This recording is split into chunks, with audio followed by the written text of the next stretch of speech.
ভীষণ আশা করছি। জি, আপনি শুরু করুন একেবারে ছোটবেলা থেকে, যেখান থেকে মনে পড়ে আপনার। আমার ছোটবেলাটা শুরু হয়েছে আহমদবাগে, এটা বৌদ্ধ মন্দির অপোজিটে পড়ছে, কমলাপুরে। আমার জন্ম খুবই ভালো একটা ফ্যামিলিতে। আমার বাবা সরকারি চাকরি করে। আমার বড় এক ভাই, আমরা 2 ভাই 2 বোন। যখন আমি বুঝতে শিখছি, তখন থেকেই আমি দেখছি যে আমার ফ্যামিলিতে আমার কোনো কিছুর অভাব নাই। আপনি কি সবার বড় ছিলেন? না, আমার বড় ভাইয়া। আমরা যে বাসাটাতে থাকতাম, আর ওই বাসাটা আমি যখন জ্ঞান হয়, আমি জানতাম যে ওনারে আমার দাদা দাদু, ওনাদের 3টা মেয়ে। তো তারা কখনো আমাদেরকে বুঝতেই দেয় নাই যে তারা আমার আপন কেউ না। পরে যখন আমি ক্লাস 2-3 উঠলাম, তখন আমি জানতে পারলাম যে ওই দাদা দাদু কোনো ছেলে ছিল না। আরেকটা কথা বলতে ভুলে গেছি, আমার বাবা আমার লাভ ম্যারেজ ছিল, যেটা আমার আব্বুর ফ্যামিলি অ্যাকসেপ্ট করে নাই। হ্যাঁ, অ্যাকসেপ্ট করে নাই। আম্মুকে বাড়িতে কখনো উঠতে দেয় নাই। তারপরে আমার আব্বু নিজের ইসেতেই গভর্নমেন্ট জব পায়। তারপরে সেখানেই ওই দাদা সবকিছু শোনার পরে সে বলছে যে তুমি আমার ছেলে, হয়তো আল্লাহ তোমাকে আমার কাছে দিয়ে দিছে, এটা কেউ জানবে না যে তুমি আমার ছেলে না। তুমি আজকে থেকে আমার বাড়িতে আমার ছেলের মতো করে থাকবা। যেখানে আপনারা ছিলাম। কেন এই সুযোগটা তিনি তাকে দিলেন? আপনার বাবাকে সুযোগটা কেন দিয়েছিলেন? আমার বাবা ওনাদের বাসার সামনে ছিল, থাকার পরে দেখছিলাম আমার বাবা খুবই অনেস্ট, খুবই ভালো। আর আপনার বাবা বিবাহিত ছিল? হ্যাঁ, তখন বিবাহিত ছিল। তারপরে সে ওই বাসা থেকে আব্বুকে নিয়ে এসে বলছে যে তুমি আমার এই বাসাতেই থাকবা।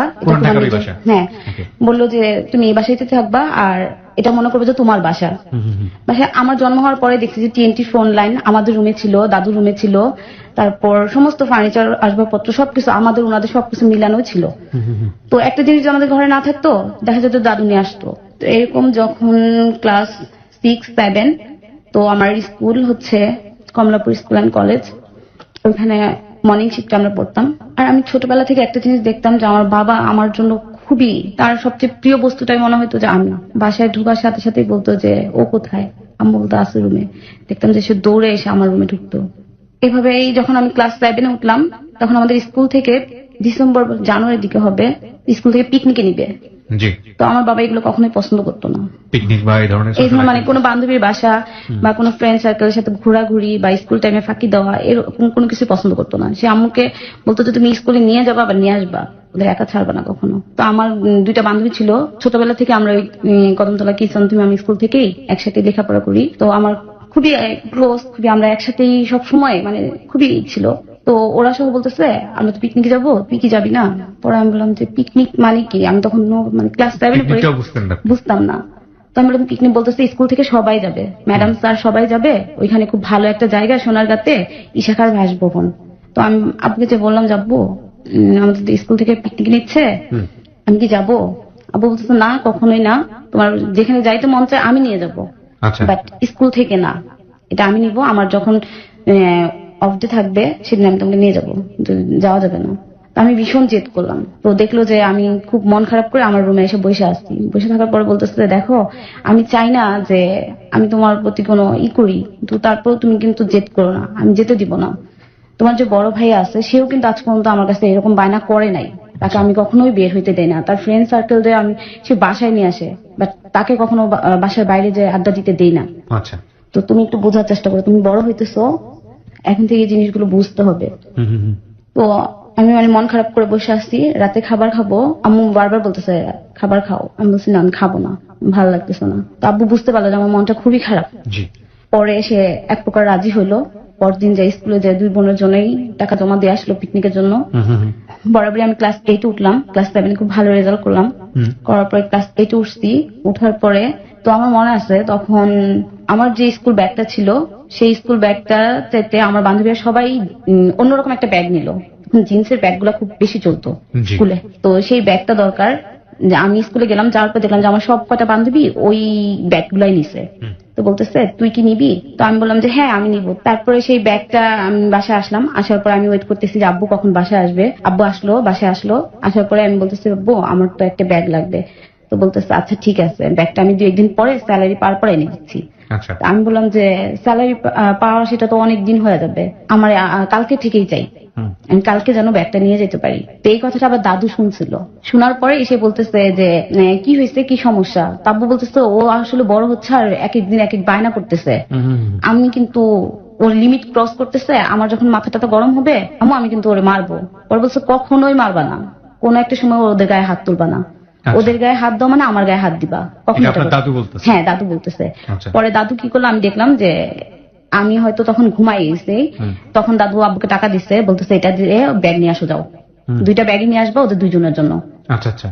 পরে সেই দাদু টাকা দিল, পরে আমি ঘুমাইছিলাম, সকালে উঠে দেখি যে আমার টেবিলের সামনে ব্যাগটা সুন্দর করে রাখা। পরে আমি তো উঠে মানে অবাক, আমি খুবই খুশি হয়ে যে আম্মুকে যায় জড়াই ধরে বলতেছে আম্মু ব্যাগটা কে নিয়ে আসছে? পরে বলতেছে ব্যাগটা মনে হয় কোনো জাদুকর দিয়ে গেছে, তুমি রাতে তো ঘুমানোর আগে খুবই মন খারাপ করে ঘুমাইছো, হয়তো বা কোনো জাদুকর দিয়ে গেছে। তা আমি পুরো 4টা-5টা রুম খুঁজতেছি, আব্বুকে খুঁজতেছি যে এটা আর কেউ না, এটা আমার বাবাই নিয়ে আসছে। তা আমি আবার ভাইয়া কাছে গেলাম, ভাইয়া বললাম ভাইয়া তুমি কি ব্যাগ নিয়ে আসছো? পরে বলতেছে আমি নিজেই পকেট খরচ চালাইতে পারি না, আব্বু আমাকে 10 টাকা দেয় না, আর তোমাদের ব্যাগ নিয়ে আসবো, এটা তো সম্ভবই না, পসিবলই না। আমি পুরো অবাক হয়ে গেছি। পরে আমি দৌড়ে গেলাম যে এটা আর কেউ না, এটা দাদু আর দাদারই কাজ। পরে আমি দাদু ভাইয়ের কাছে গেলাম, তো দাদু ভাইয়ের যাই বললাম যে দাদু তুমি টাকা দিয়েছিলে ব্যাগ কেনার জন্য।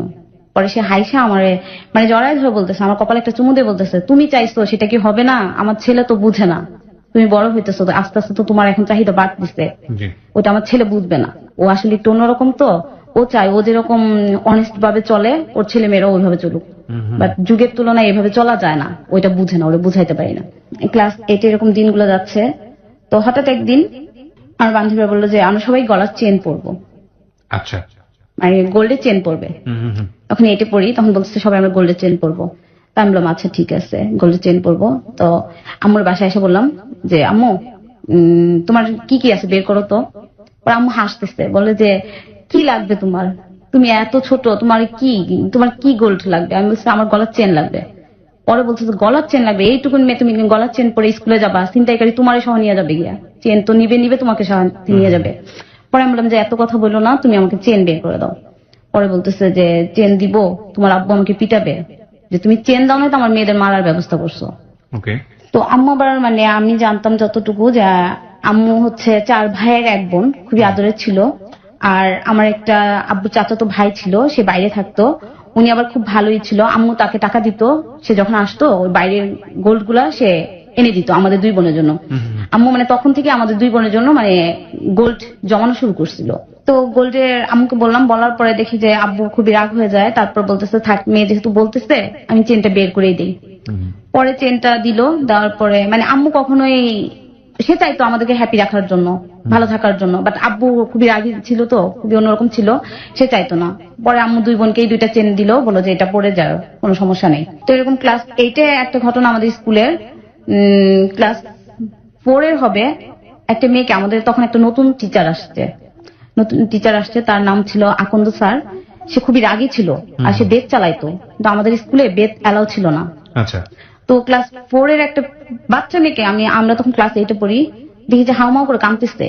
আমরা ক্লাসের পাশে যা দাঁড়ায় দেখি যে সে ইচ্ছা মতো বেত দিয়ে মারতেছে বাচ্চাটাকে, মারতেছে। তো আমার বান্ধবী ছিল যারা, লাভলি ছিল, পপি, পাখি, এরা ছিল, ওরা সবাই বলতেছে এটা তো খুবই খারাপ করতেছে। আমরা দৌড়ে যা আমাদের হেডমাস্টার যে ছিল তাকে যাই বললাম যে স্যার দেখে যান আকন্দ স্যার একটা মেয়েকে কিভাবে বেত চালাচ্ছে, এখানে তো বেত অ্যালাউ না, সে গাছের ডাল কেটে এনে তারপর ওইটা দিয়ে মারতেছে। পরে সে আসলো, আসার পরে স্যারকে পানিশমেন্ট দিল, বললো যে এটা আর কখনোই করবেন না, খুবই অপমান করলো, বললো যে আমার স্কুলের রেপুটেশন খারাপ করবেন আপনি, এইভাবে বেত চালাচ্ছেন, এটা কি, পরে তো কালকে গার্ডিয়ান চলে আসবে, এসে কমপ্লেন করবে, এরকম আমার স্কুলের দুর্নাম হবে, আপনি আর এটা করবেন না। তো স্যার সেদিন আমাদের দিকে খুব মানে কড়া মেজাজে তাকাইলো, তাকানোর পরে মানে সে মন থেকে হয়তো কোনো কিছু একটা প্রতিজ্ঞা করছিল। তো তাকানোর পরে আমরা বলতেছিলাম যে আল্লাহ যাই করুক, আমরা ক্লাস 9 উঠলে উনি যেন আমাদের মানে কোনো টিচার না হয়। তো উনি বলতেছে যে আমার বান্ধবী বলতেছে না হবে না, আমরা আশা করি উনি হবে না। তো এরকম বলার পরে আমরা ক্লাস 8 খুব ভালো রেজাল্ট করলাম, করার পরে ক্লাস 9 উঠলাম। উঠার পরে আমার আসলে সাবজেক্ট গুলা নিয়ে অনেক টেনশন ছিল। আমার বান্ধবীরা সবাই, আমরা একবার কেউ আর্টসে যাচ্ছি, সায়েন্স নিচ্ছি, বাট ওইখানেও আমাদের বোঝার সমস্যা হয়, সায়েন্স অনেক থাকে। তারপরে কমার্সে গেলাম, ওইখানেও প্রবলেম, তারপরে আমরা আর্টস নিলাম। আর্টস নেওয়ার পরে আমাদের ওই টিচার উনি হলো, এই আকন্দ স্যারই হইলো, যেটাই ভয় ছিল সেটাই। উনি ফার্স্ট দিনই উনি ক্লাসে এসে বলতেছে যে আমার ক্লাস, ওনার ক্লাসটা ছিল টিফিন আওয়ারের পরে, উনি বলতেছে যে আমার ক্লাসে কেউ লেট করবা না, টিফিন আওয়ারের পরে 1 সেকেন্ড যে লেট করবা তার কিন্তু খবর আছে। আমি যেটা করবো এটা আমি স্কুলের পারমিশনও নিব না, আমি চাকরির জন্য ভয় পাই না। উনি চলে গেল, ক্লাস উনি ফার্স্ট দিন ওগুলো বলে চলে গেল। চলে যাওয়ার পরে পরদিন আমরা টিফিনের জন্য সবাই বের হইলাম, টিফিনের ঘন্টা পড়লো, ঘন্টা পড়ার পরে আমরা টিফিন জন্য এই যে স্কুলের যেই থাকে দপ্তরি থাকে ওই ভাইয়াকে বললাম যে ভাইয়া আমাদের জন্য টিফিন নিয়ে আসেন। তো সে গেল, যাওয়ার পরে সে জানি না কি জন্য দেরি করতেছিল। তা আমরা টিফিন খাওয়ার জন্য আমাদের পাশে একটা পুকুর ছিল বৌদ্ধ মন্দিরের ভিতরে, আমাদের স্কুলের ভিতর দিয়ে যাওয়া যেত। আচ্ছা, ওইখানে ওই পুকুর পাড়ে যে আমরা টিফিন করতাম, আর ওই যে পুকুরের ভিতরে অনেক রকমের মাছ ছিল, সেই মাছগুলো দেখতাম, আমার খুব ভালো লাগতো। আচ্ছা, সেটা আমাদের ক্লাস ওই যে বললাম না ক্লাস 6 থেকেই মানে 5 থেকেই ওই অভ্যাসটা ছিল, ওইখানে যে আমরা বসে টিফিন করে তারপরে চলে আসতাম। আচ্ছা, তো ওইখানে গেলাম, যাওয়ার পর খায়া আসার আমরা জানতাম যে লেট হবে না, সে লেট ধরতে পারবে না। তারপর আস্তে আস্তে 2 সেকেন্ড না 1 সেকেন্ড যেন হয়েছে, 11টা কত যেন হয়েছে, ওই টাইমেই সে ক্লাসে আসছে। আমরা আইসে বললাম স্যার আমরা আসবো। সে বলতেছে যে দাঁড়াও ওইখানে। দাঁড়ানো বলার পরে সে 10 মিনিট দাঁড়া করে রাখছে, ক্লাসরুমের পাশে দাঁড়া করে রাখছে, বাইরে দাঁড়া করে রাখছে। দাঁড়া করার পরে বলতেছে ঢুকো। ঢুকার পরে বলতেছে যে বেঞ্চের উপরে দাঁড়াও। আমাদের 5 জনকেই দাঁড়া করাইছে। দাঁড়া করানোর পরে সে আমাদের ক্লাস ক্যাপ্টেন যে ছিল ওরে বলতেছে যে যাও গাছের ঢাল 5টা ডাল কাটা নিয়ে আসো। পরে সেই গাছের ডাল নিয়ে আসলো, 5টা ডাল নিয়ে আসে ইচ্ছা মতো আমাকে আমার বান্ধবী আমাদের 5 জনকেই মানে উনার যতটুকু শক্তি ছিল শরীরে সেইটুকু দিয়ে সে মারলো। কোন ক্লাসে যখন আপনারা? তখন ক্লাস 9। রাইট। মারার পরে মানে আমার আমি মনে হচ্ছে যে আমি সেন্সলেস হয়ে যাব এমন অবস্থা। তো ওই মুহূর্তে আমার বান্ধবীরা সবাই বলতেছে যে এটার নিব। তো আমি আর কোনো কিছু না বলেই আমি তখন করলাম কি, ব্যাগটা নিয়ে ওনার সামনেই ব্যাগটা নিয়ে আমি বাসায় চলে আসছি। বাসায় আসার পরে আমি আমার দাদুর রুমের ভিতরে যাই, মানে চুপচাপ মন খারাপ করে ভিতরে কান্না করতেছি আর ভাবতেছি এটা কি করলো। স্কুল লাইফে কখনো আমি মানে আমার প্লে থেকে নার্সারি থেকে কখনো আমি বেতের আঘাত পাইনি, আর সে আজকে এইভাবে অপমান করলো পুরো একটা হোল ক্লাসের ভিতরে আমাদের 5টা বান্ধবীকে এইভাবে। মানে এটা আমার খুবই কষ্ট লাগছিল, খুবই খারাপ লাগছিল। পরে আমি কান্না করতেছি, কান্না করার পরে তখন দাদু জিজ্ঞেস করতেছে কি হয়েছে, কি লাগবে তোমার। পরে আমি বললাম যে না আমার কিছু লাগবে না। আমার পিঠে হাত দিছে, আমি ড্রেস পরেই শুয়ে আছি। পিঠে হাত দেওয়ার পরে দাদু আমি বলছি উফ ধরো না। পরে বলছে কেন কি হয়েছে, স্কুলে কি মারছে, তুমি তো কখনো মার খাও না, কি প্রবলেম। পরে আমি বলছি কিচ্ছু হয়নি। এই মাঝে আমি বলতেছি আচ্ছা ছাড়ো আমি ওয়াশরুমে যাবো। পরে আম্মুরে যায় দাদু বলতেছে যে ওর নিশ্চয়ই কিছু হয়েছে, বউ তুমি যাও তো ওর ওয়াশরুমে যাও। পরে আম্মু এসে বলতেছে যে কি সমস্যা কি হয়েছে। পরে আমি আম্মুকে জড়ায় ধরে কেঁদে বলছি যে আম্মু দেখো এরকম এরকম স্যার আমাকে এইভাবে মারছে। পরে আম্মু যখন বিষয়টা দেখলো, দেখার পরে মানে আম্মু নিজে হাউমা করে কান্না করে উঠছে। পরে দাদু দাদা সবাই মানে এটা জানছে, জানার পর আব্বু সব পুরা সবাই গেছে স্কুলে। স্কুলে যাওয়ার পরে মানে স্যারকে যখন বলছে, স্যার তো মানে সাথে সাথেই বলছে যে ওই টিচারের চাকরি থাকবে না। বাট আমার বলতেছে আচ্ছা যা হয়েছে এটার জন্য আমরা সবাই সরি, এটা আমরা দেখছি, স্যার অ্যাকশন তো নিলাম। পরে আমি আর স্কুলেই পড়বো না, আমি আর এখানেই থাকবো না। আচ্ছা, আমি বললাম যে আমার আর এখানে পরিবেশ ভালো লাগতেছে না, সে আমাকে যেভাবে অপমান করছে যেভাবে মারছে এটা আমি অ্যাকসেপ্ট করতে পারতেছি না। আমরা 5টা বান্ধবী এই ডিসিশনটা নিলাম যে আমরা আর স্কুলেই থাকবো না। তখন মাত্র ক্লাস 9 আমরা। পরে স্যার বলতেছে দেখো তোমরা ভাবার চেষ্টা করো, যা হয়েছে হয়েছে, ওইটা একটা অ্যাক্সিডেন্ট ছিল। পরে আমি বললাম যে না আমি থাকবো না। পরে আমি বাসায় এসে আম্মুকে বললাম যে আমি আর এখানে থাকবো না। আর ওই টাইমে মানে প্রায় রেজিস্ট্রেশন শুরু হয়ে গেছিল, তখন আর কোনো স্কুলে অ্যাডমিশন নেওয়া সম্ভব ছিল না। তখন আমি আম্মুর বললাম যে এখানে না হয় তাহলে তুমি আমাকে এক কাজ করো, নানুর বাড়িতে দিয়ে আসো। নানুর বাড়িতে? হ্যাঁ, নানুর বাড়িটা হচ্ছে জামালপুরে। আমি বললাম যে ওইখানে আমাকে দাও, ওইখানে যেভাবে হোক মামারা তো এখানে ভালোই, ওনারা যে কোনো একটা স্কুলে অ্যাডমিশন নিয়ে দিবে, আমি আর এখানে থাকবো না, ঢাকা আমার ভালো লাগতেছে না। পরে আম্মু বলছে দেখো যা কিছু করো চিন্তা ভাবনা করে করো। আমি বললাম যে না আমি যেটা বলছি সেটাই হবে। পরে আব্বু বলছে আমি তো থাকতে পারবো না। আমি বলছি আমার এখানে ভালো লাগতেছে না, আমি আর এখানে থাকবোই না। পরে একটা জেদ, আমার আসলে জেদ ছিল খুবই। আমি জানতাম যে আব্বুর একটাই দুর্বল জায়গা ছিল, সে আমার মানে অভিমান করা, মন খারাপ করা, এটা সে কখনোই সহ্য করতে পারতো না। সুতরাং বাবার একটা সফট কর্নার আছে আপনার প্রতি, আপনি এটাকে যেভাবেই হোক কাজে লাগাবো। তো আমি মানে মন খারাপ করে খাওয়া দাওয়া অফ করে দিয়ে বসে আছি। পরে আমার যে ফুপিরা ছিল, পরে আমি খাওয়া দাওয়া বন্ধ করে দিলাম। পরে ফুপিরা আসলো, ফুপিরা এসে মানে তারাও বোঝানোর চেষ্টা করলো। আমার যেই ওই যে ফুপিটা ক্যান্টনমেন্টে ছিল, তারপর নাজির বাজার ছিল, ওনারা এসে বলতেছে আচ্ছা ও যেটা বলতেছে আচ্ছা ঠিক আছে, কারণ ওর তো এখন একটা সময়, কারণ সামনে এসএসসি পরীক্ষা, ও যদি আফসোস থাকে মন খারাপ থাকে তাহলে রেজাল্ট খারাপ করবে। আচ্ছা ঠিক আছে, যাই হোক 2টা বছর তো আব্বুকে বুঝাইলো যে এক কাজ করেন দাদা, ওনারা আবার আব্বুকে দাদা করে রাখতো, বলতো যে দাদা এক কাজ করেন, ও যেটা বলতেছে ঠিক আছে, ওর ইচ্ছাটাই পূরণ করেন।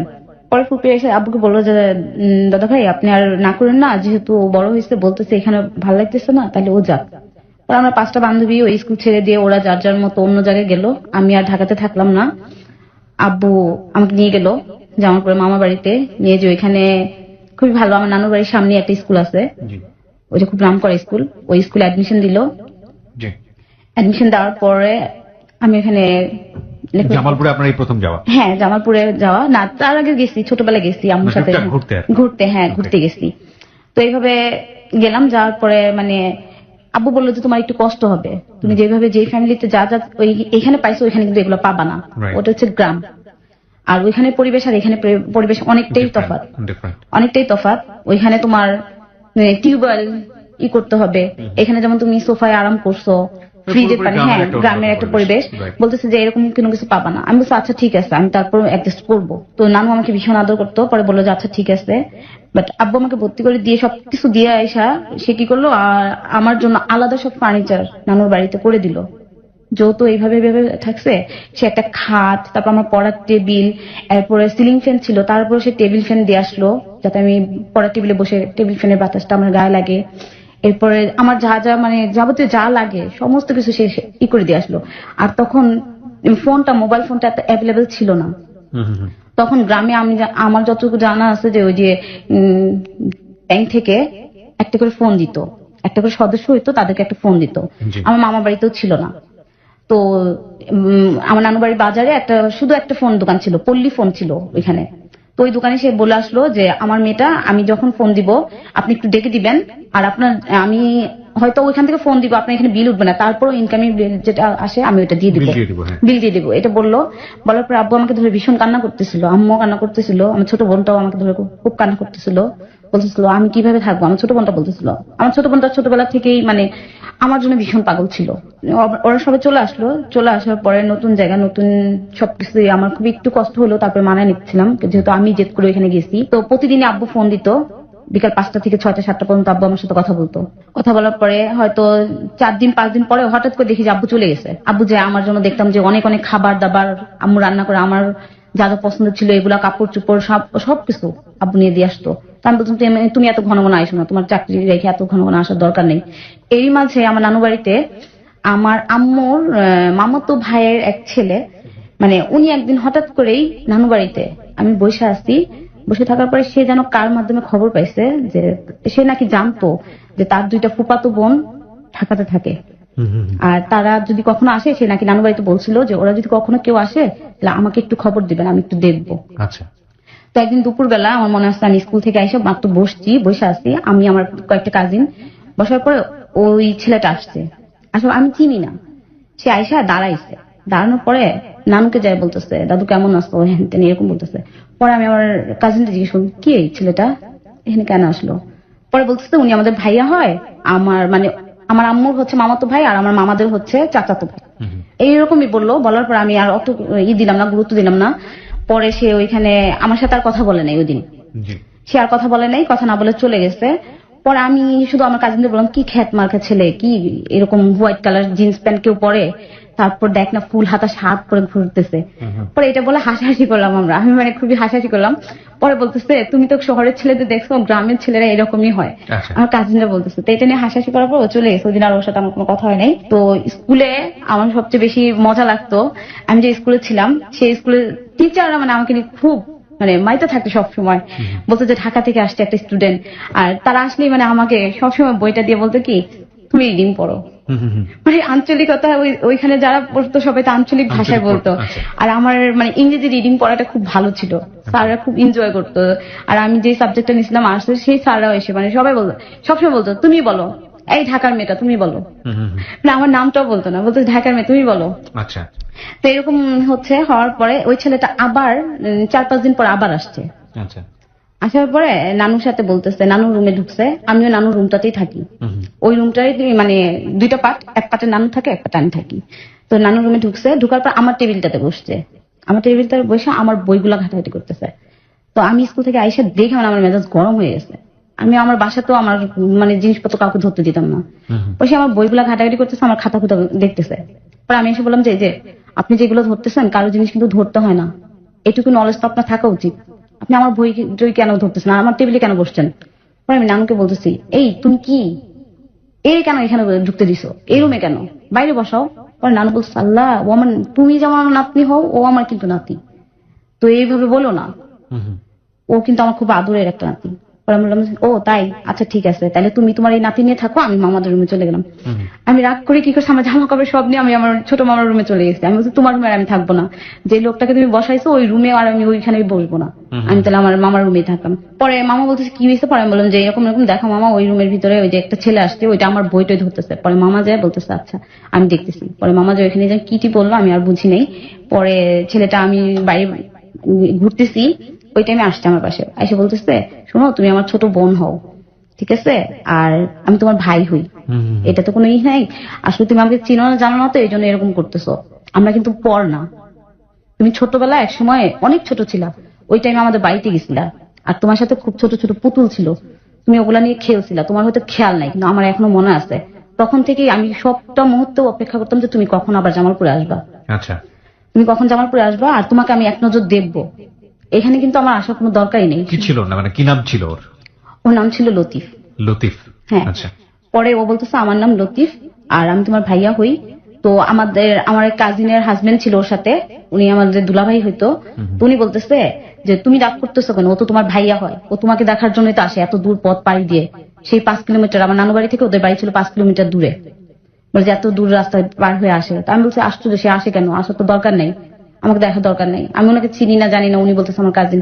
পরে নানু বলতেছে তুই না আসলে অনেক বেয়াদব হয়ে গেছিস, এইভাবে কথা বলতেছিস কেন, তোর পরিচয় তো হইতেছে, পরিচিত হচ্ছে, তাহলে তুই এইভাবে কথা বলতেছিস কেন? আমি বললাম যে আমার পরিচিত হইতে হবে না, আমি কোনো ছেলে মানুষের সাথে কথা বলি না, সে যেন গায়ে পরে আমার সাথে কথা বলতে আসে না। পরে সে চলে গেল, ওই দিন চলে যাওয়ার পরে আবার 2-3 দিন পরে আইসা আমি দেখি যে আমার স্কুলের সামনে, মানে আমার স্কুল থেকে আমার নানু বাড়িতে দেখা যেত, মাঝখানে একটা পুকুর ছিল, আর স্কুলের মাঠটা অনেক বড় ছিল, আর ওইখান থেকে আমি স্কুলে মানে সামনে বেঞ্চে বসতাম। তো ওইখান থেকে দেখতেছি যে ওই ছেলেটাই আইসা সেই পুকুর পাড়ে একটা গাছের সাথে হেলান দিয়ে দাঁড়ায় আছে, মানে সামহাউ সে আপনাকে ফলো করে। হ্যাঁ, তাকে আছে। পরে আমি স্কুল থেকে বাড়িতে আসলাম, আসার পরে দেখেছি সে বাড়িতে বসে আছে, নানুর সাথে গল্প করতেছে, আমি আর কোনো কিছু বললাম না, আমি আমার কাজিনদের সাথে অন্যদিকে চলে গেলাম। চলে যাওয়ার পরে সে আসে, এইভাবে যাচ্ছে, এইভাবে যাওয়ার পরে হঠাৎ একদিন নানু আমারে বলতেছে, আচ্ছা তুই কি কাউকে পছন্দ করিস? আমি বলছি, না, আমি তো কখনো কাউকে পছন্দ করি নাই। আমাদের সঙ্গে রয়েছে আজকে এখানে আয়েশা, তার জীবনের গল্প নিয়ে। আয়েশার কাছে আমি আবারও ফিরছি। জি আয়েশা, আপনি যেটা বলছিলেন যে আপনার নানু আপনাকে প্রশ্ন করছিল যে আপনি কাউকে পছন্দ করেন কিনা। হ্যাঁ, পরে নানু আমাকে জিজ্ঞেস করছে তুমি কি কাউকে পছন্দ করো? আমি বলছি না, আমার এই জীবনে আমি কাউকে কখনো পছন্দ করবো না, আর হবেও না, কারণ আমার বাবাকে আমি খুবই সম্মান করি, আর আমার বাবা যাকে বলবে আমি তাকে বিয়ে করবো। তো আমি কখনো আমার বাবাকে আঘাত দিতে পারবো না, কখনো কষ্ট দিতে পারবো না। তো এর মাঝে একদিন আমার বইটা খুললাম, বইটা খুলে দেখতেছি যে আমার নামটা আর ওর নামটা একসাথে মাঝখানে একটা প্লাস দিয়ে, যে টেবিলে বসে বসে ও ছেলেটা কাজ হ্যাঁ লতিফ, লতিফ, ওর নামটা আর আমার নামটা একসাথে যোগ করে আমার বইটার মধ্যে লিখে গেছে। আমি এটা দেখার পর আমি ভীষণ গরম হলাম। আমি নানুর বললাম যে আমার বই সাথে কে ধরছিল? পরে বলতেছে কই কেউ ধরে নেই। পরে আমি তাকে দেখালাম, দেখো এটা কি করে গেছে, এটা কিন্তু বেশি হচ্ছে, আমি তো আব্বুকে বাধ্য হবো জানাইতে। পরে আমার মানে ওই দিন খুবই রাগ হয়ে গেছিলাম, রাগ হয়ে আমি আব্বুকে ফোন দিছি, দিয়ে বললাম যে আব্বু এরকম এরকম দেখো এখানে একটা ছেলে আসে আমাকে খুব ডিস্টার্ব করতেছে, আমার তো লেখাপড়া নষ্ট হচ্ছে, ও এসে এরকম এরকম আমার টেবিলে বই খাতা ধরে হেনতেন এরকম আব্বুকে বললাম। পরে আব্বু তার পর দিনই গেছে, যাওয়ার পর বলতেছে যে কি ব্যাপার, কে আসে এখানে, আমার মেয়েকে এরকম ডিস্টার্ব করলে তো আমি এখানে রাখবো না, আর ও যেহেতু ক্লাস 9-এর টেস্ট চলে আসতেছে, হ্যাঁ এরকম ডিস্টার্ব করলে তো খুবই খারাপ হয়ে যাবে। আব্বু মামাদের বললো যে আপনারা যদি না পারেন তাহলে আমাকে বলে দিন, আমি আমার মেয়ে নিয়ে চলে যাবো, আপনারা যদি গাইড করতে না পারেন, বাড়িতে যদি এরকম ছেলে আসে ডিস্টার্ব করে। পরে মামারা মানে খুবই কষ্ট পাইলো, কষ্ট পাওয়ার পরে সেই ছেলেটাকে আরেকদিন সে আসলো, আসার পরে মামারা ভীষণ অপমান করলো আমার সামনেই, বলে যে শোনো তুমি আইসো, বাট এখন আইসো না, মানে ভাগ্নিটা চলে যাওয়ার পর তারপর আইসো, আর এখন এই বাড়িতে একটু ঘোরাফেরা কমই করো, তোমার দাদুর বাড়ি ঠিক আছে, তুমি এভাবে আইসো না, ওর সামনে পরীক্ষা, ডিস্টার্ব হয়, আর আমরা চাই না আমার বোনের সংসারটা নষ্ট হোক, রাইট। এটা বলে দিল। বলে দেওয়ার পরে ও দেখলাম যে আর কিছু বলে নাই, চলে গেছে। চলে যাওয়ার পরে সে মানে আড়ালে আসে নানুর সাথে যুক্তি পরামর্শ কথাবার্তা বলে। বলার পরে নানু আমার সামনে বলে যে আমার নাতিটা আমার বাড়িতে আসতে পারে না তোর জন্য, সে নাকি না খায় আছে 3 দিন যাবত, হ্যান তেন এরকম মানে দুনিয়ার কথা আমার সামনে বলে। তা আমি এগুলো পাত্তা দিই না, আমি আমার পড়া নিয়ে খুবই ব্যস্ত হয়ে পড়লাম। আমার যেহেতু টেস্ট চলে আসছে, তো এরকম যখন ও বাড়িতে আসতে পারে না, ও একদিন আমি আবার কোচিং করতাম। তো কোচিং করতে হইলে ওই যে গ্রামের যে রাস্তা মেঠো পথ ও দিক দিয়ে যাইতে হইতো, খুবই ফাঁকা থাকতো দুপুরবেলার টাইমে। তো ওদিক দিয়ে যাইতে হইতো, আমরা 2টা বান্ধবী যাইতাম।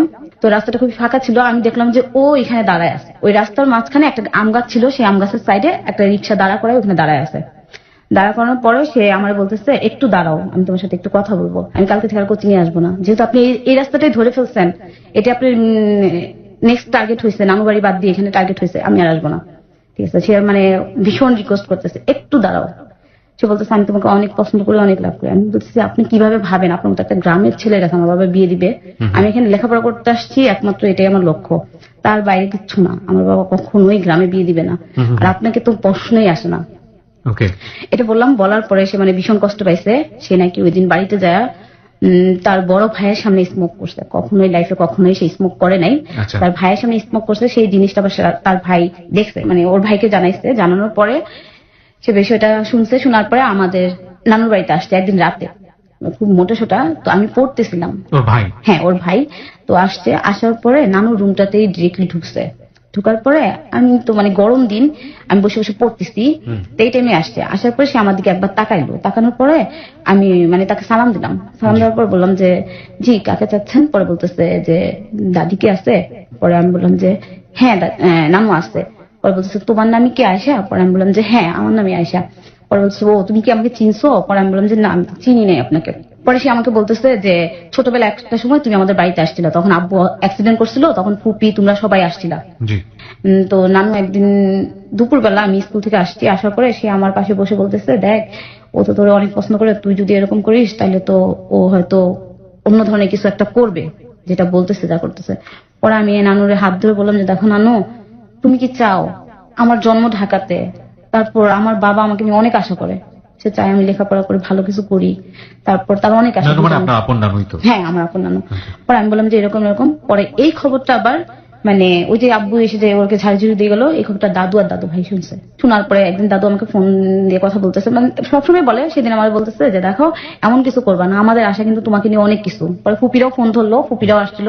পরে বলতেছে তুমি শুধু জাস্ট পরীক্ষাটা দিয়ে এখানে চলে আসো, তারপরে যা করা লাগে আমরা করব। আমার টেস্ট পরীক্ষা শেষ হয়ে গেল। টেস্ট পরীক্ষা শেষ হলো। টেস্ট পরীক্ষা শেষ হওয়ার পরে আমি ক্লাস 9 থেকে 10-এ উঠছি। তো ওই টাইমে হঠাৎ একদিন দুপুরবেলা, এর মাঝে ও বেশ কিছুদিন আসেনি, হঠাৎ একদিন দুপুরবেলা আমি ওই কোচিং এ যাচ্ছি। তো ওই টাইমে দেখতেছি যে ও দাঁড়ায় আছে সাথে একটা রিক্সার সাথে। তো আমি যাচ্ছি, যাওয়ার পরে আমার বলতেছে যে একটু দাঁড়াও। পরে আমি বললাম যে কেন, কি হয়েছে? পরে ওই দিনই মানে ফার্স্ট ওর সাথে আমার ভালো মতো কথা, মানে কোনো রাগ নাই, খুব ঠান্ডা মেজাজে ওর সাথে কথা বলতেছি। তো ওর জন্য নানু খুব কষ্ট পাইতেছিল। আমি দেখতেছিলাম যে নানু খুব কান্নাকাটি করে, বলে যে আমার নাতিটা আমার বাড়িতে আসতে পারে না। আর ওই ওদের ফ্যামিলি থেকে ওই একমাত্র বেশি আসতো নানু বাড়িতে।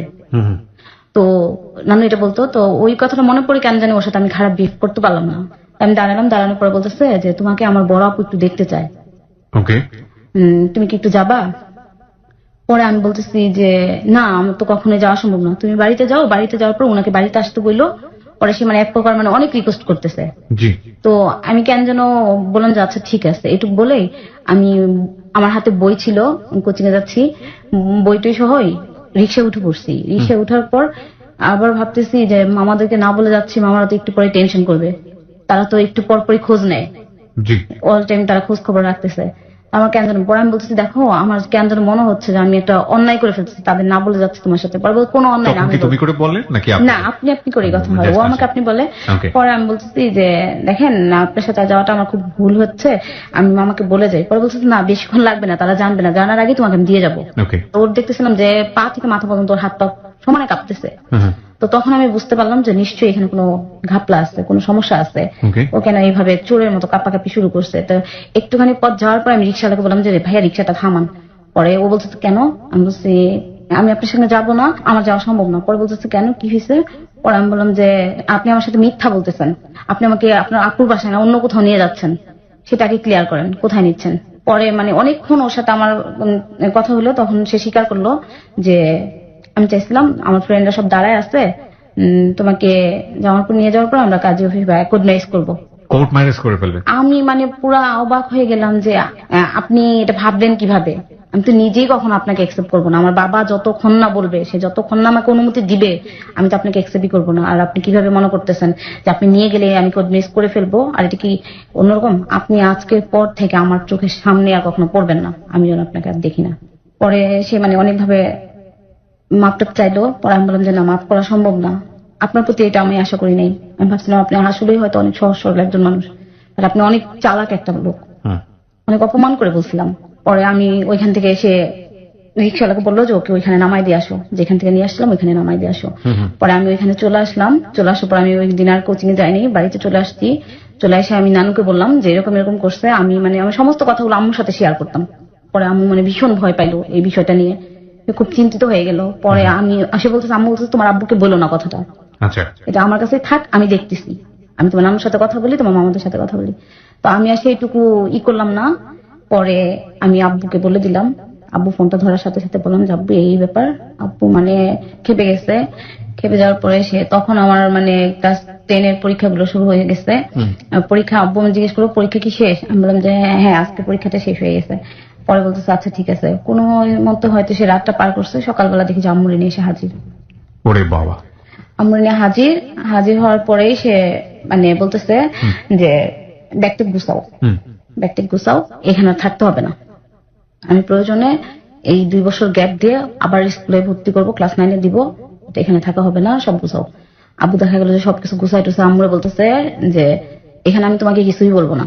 আপনার মাকে বলছেন? হ্যাঁ, ঢাকা যাই। তারপরে আমি আমার মানে যখন থেকে আমার জ্ঞান মানে বুঝতে শিখছি, আব্বু কখনো আম্মুর সাথে মিসবিহেভ করে নাই। আমি কখনো দেখিনি সে লাউডলি আম্মুর সাথে কথা বলে। বাট আম্মুকেও দেখিনি কখনো আব্বুর সাথে তর্ক বিতর্ক বা থাকে না যে ফ্যামিলিগত কোনো সমস্যা বা ঝগড়াঝাটি, এরকম কখনোই দেখি নাই। আব্বু একটা কথা বললে আম্মু একদম চুপ, আবার আম্মু যখন একটা কথা বলতেছে আব্বু একদম চুপ। তাদের মধ্যে খুবই ভালো আন্ডারস্ট্যান্ডিং ছিল। তো আম্মু এই কথাটা শোনার পরে আম্মু মানে ভীষণ ভয় পেয়ে গেছে। আমি দেখলাম যে নানুর পাশে যায় বলতেছে যে তোমাদের কাছে মেয়েটা দিচ্ছিলাম, তোমরা তো একটু দেখে দেখে রাখা দরকার ছিল, আর ওর তো একটু বলা দরকার ছিল যে এখানে আসার দরকার নেই। যেহেতু ছেলেটা মানতেছে না, ওর বাবার কাছে কমপ্লেন করা দরকার ছিল। তোমরা কি সেটাও পারো নাই? মানে মামাদেরকে ভীষণ শাসাইতেছে আম্মু যে আজকে তোদের জন্য আমার হয়তোবা আমার ফ্যামিলি লাইফে কোন সমস্যা হয়ে যাবে। পরে এটা বলার পরেই মানে মামারা অনেক রিকোয়েস্ট করতেছে যে দেখেন এই টাইমে আপাতত আমরা দেখতেছি, এই টাইমে নিয়ে যায় না, যেহেতু সামনে এসএসসি পরীক্ষাটা, টেস্ট চলে আসছে, এরকম সময় নেওয়াটা ঠিক হবে না। এখন এরকম করে না, আমরা এখন দেখবো 24 ঘন্টা ওর পাশে আমরা খেয়াল রাখবি করবো। পরে আব্বু না তোমরা কতটুকু খেয়াল রাখবো এটা আমার জানা হয়ে গেছে। আব্বু আমাকে ঢাকা নিয়ে এসে বললো। ঢাকা আনার পরে দাদু দাদি ওরা সবাই মানে আমার নানু বাড়ির সবাইকে দোষারোপ করতেছে আমাদেরই ভুল হয়েছে, আমরাই নিজেদের দায়িত্বে একটা কিছু করতাম, তখন কেমন যেন একটা ডিসিশন নিয়ে ফেলছিলাম, হুট করে মেয়ে যেটা বললো সেটাই করলাম, এটা আসলে ভুল হয়েছে। তখন আব্বু আমি বসে আছি, আমার মন খারাপ যে আমার পরীক্ষাগুলো, আমার কথা হচ্ছে যে তোমরা যাই করো আমার লেখাপড়া যাতে নষ্ট না হয়, আমি এসএসসিটা ওই টাইমে দিতে চাই, গ্যাপ দিয়ে না, পরবর্তীতে না। তো এটা জন্য আমার মন খারাপ। পরে আব্বু আমাকে, আমি বসে আসছি দাদু ভাইয়ের সাথে, তো দাদু আমাকে জিজ্ঞেস করতেছে যে তুমি কি ওকে পছন্দ করো, তোমার কি ভালো লাগে? দাদু ভাই আমাকে জিজ্ঞেস করতেছে। পরে বললাম যে না, আমি ওকে পছন্দ করি না, ওকে আমার ভালো লাগে না, আর কখনো লাগবেও না। পরে সে বলতেছে আচ্ছা ঠিক আছে, এইটুকু বিশ্বাস যেন থাকে, আচ্ছা তারপর আমি ব্যাপারটা দেখতেছি। পরে সে বলতেছে আমার আজকে বাইরে যাওয়া দরকার, তুমি আমার সাথে যাবা। তো আমি আর দাদু রিক্সায় করে ঘুরতেছি, দাদু যা যা খাইতে মন চাইতেছে সে খাইতেছে। আমি বলতেছি তুমি এগুলো খাও না, তোমার এগুলো নিষেধ, এগুলো খাইলে তোমার প্রবলেম হয়ে যাবে। পরে বলতেছে যে প্রবলেম হোক আর যাই হোক, কিন্তু আমি জানতাম না যে লাইফে ওইটাই আমাদের ফার্স্ট মানে আর লাস্ট দাদুর সাথে ঘোরা, তারপর আর কখনোই ঘোরা হবে না। তো এই জন্য হয়তোবা আমারও চলে যাওয়ার সময় ছিল, আর দাদুরও হয়তো ওইটার পর আর কখনো তার সাথে আমার সময় কাটানো হবে না। আমরা শুনি। হ্যাঁ, তারপর পরে আমরা দাদু মানে মিষ্টি টিষ্টি যা দরকার সে খাইলো, খাওয়ার পরে বলতেছে চল তোর ফুপির বাসায় যাই। পরে নাজিরবাজার গেলাম, যাওয়ার পরে সেইখান থেকে ফুপি দেখে তো অবাক যে কি ব্যাপার তুমি চলে আসছো, মানে তারা তো প্রতি সপ্তাহের মধ্যে 2-3 দিন পর পরই চলে আসতো।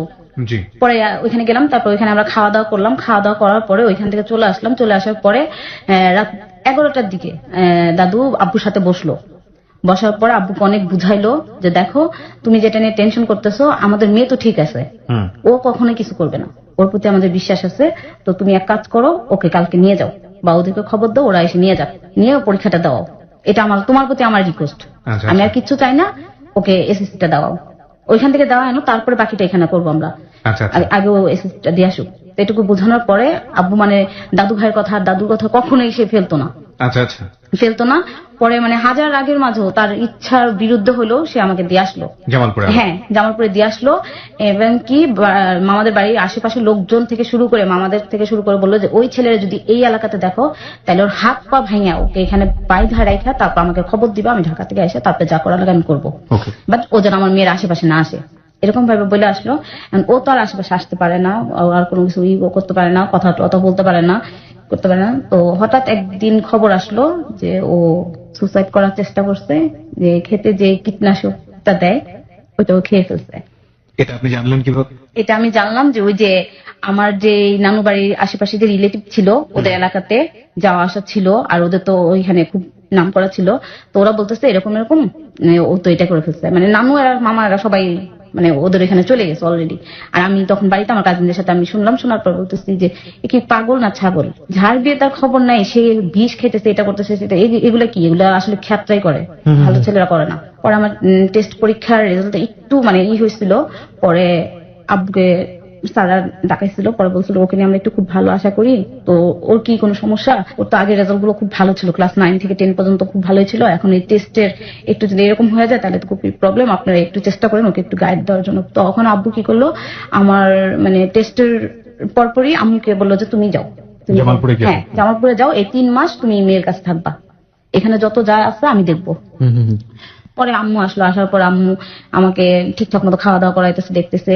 এর মাঝে আব্বু আসছে একদিন, আব্বু আসার পরেই রাত প্রায় 1টা-1:30 হবে, ওই টাইমে 4-5 জন লোক আসছে। ওকে 4-5 জন লোক আসছে, আসার পরে তারা আব্বুর সাথে বসলো, বসে মানে মামাদেরও ডাকলো, আর আশেপাশে যে আমার আম্মুর চাচাতো ভাইটাই ছিল এদেরকে ডাকলো, ডাইকা মানে সবাই হয়ে বসলো। বসার পরে তো আমি আমার 4-5টা কাজিন, ওরা বলতেছিলাম যে এতগুলা লোকজন কি জন্য আসলো, কি ব্যাপার। পরে বলতেছে এগুলা ওই যে লতিফের ভাই, দুলা ভাই, তারপর ওরা আসছে। পরে আমি বললাম যে এগুলো কেন, এত রাতে কেন? পরে বলতেছে দেখো না কি হয়, দেখি আগে কি বলে। তো আমি পড়তেছিলাম আর মানে ওদিকে খেয়াল করতেছিলাম যে ওরা কি বলতেছে। তো এক পর্যায়ে দেখতেছি আব্বু খুব হইচই করতেছে, মানে খুব রাগ, হ্যাঁ রেগে যাচ্ছে, মাঝে মাঝে রেগে যাচ্ছে। পরে আবার সবাই থামাচ্ছে, বলতেছে আপনি থামেন, একটু বোঝার চেষ্টা করেন। পরে আমার যে ওই যে ওর যেই ওদের মানে ছিল দাদা বলি, আর ওদের নাকি গার্ডিয়ান পক্ষ যে ছিল, উনি একটা হেডমাস্টার ছিল স্কুলের, উনি আসছে, ওনাকে নিয়ে আসছে। পরে উনি বলতেছে যে এই কথাটা আমার কানে আসছে যে দেখেন একটা জীবনের জন্য আরেকটা জীবন নষ্ট হয়ে যাবে, আর সেই লোকগুলোর জন্য আরো কতগুলা মানুষের কষ্ট হচ্ছে, সমস্যা হচ্ছে, একটা ফ্যামিলি ধ্বংস হয়ে যাইতেছে। এটাকে আপনি বুঝেন? আপনি তো চাকরি করেন, আর ব্যবসার জিনিসটা অন্যরকম, ওদের ব্যবসাটাই হচ্ছে মূল, আর সেটাই নষ্ট হয়ে যাইতেছে। আর এইটা যদি হয় তাহলে কিন্তু খুব সমস্যা হবে। আর আপনি শুনেন, মেয়েদের ভাগ্য তো বলা যায় না, কার ভাগ্যে কি লেখা আছে, আপনি না করতেছেন, হয়তো 2 দিন পরে দেখা যাবে আপনার মেয়েটা এই বাড়িতে গেছে, এখন যত অপমান করতেছেন, বলতেছেন চাষা পোষা এদের কাছে দিবেন না, হ্যান তেন এরকম ধরনের কথা বলতেছেন, এটা ঠিক না। মেয়েদেরকে নিয়ে বড় কথা বলতে হয় না। আমার বাবা বলতেছে আমি আমার মেয়েদের নিয়ে বড় কথা বলার মতো বইটা রাখি, আমি আমার বিশ্বাস আছে আমার মেয়ে কখনো আমার অবাধ্য হবে না। পরে বলতেছে যে এত বড় কথা বলেন না, এত করে বলেন না। পরে আমার আব্বু বলতেছে যে না, আমি এটা বলতে পারি, কারণ আমার মেয়েদের প্রতি আমার অনেক বিশ্বাস, আমার মেয়েরা আমার অবাধ্য হবে না, আর কখনো আমি এই ধরনের কোনো রিপোর্ট পাইনি আমার মেয়েদের বিরুদ্ধে। আপনি এলাকাতে ঘুরেন দেখেন, আমার মেয়েটার সম্বন্ধে কেউ একটা খারাপ কথা বলতে পারবে না, তো আপনি এটা বলেন না। পরে সেই লোকটা মানে অনেক কিছু বলার পর আব্বু অনেক বুঝাইতে চাইছে, পরে আব্বু ডিরেক্টলি না করে দিচ্ছে যে কখনোই সম্ভব না, এই কথাটা নিয়ে আমার কাছে আর কখনো আসবেন না। আমি একজন গভর্নমেন্ট জব করি, আমার মেয়েকেও চাইবো যে একজন সরকারি চাকরিজীবী ছেলে, আর আমার মেয়ের চাইতে যেন আরো বেশি শিক্ষিত হয়।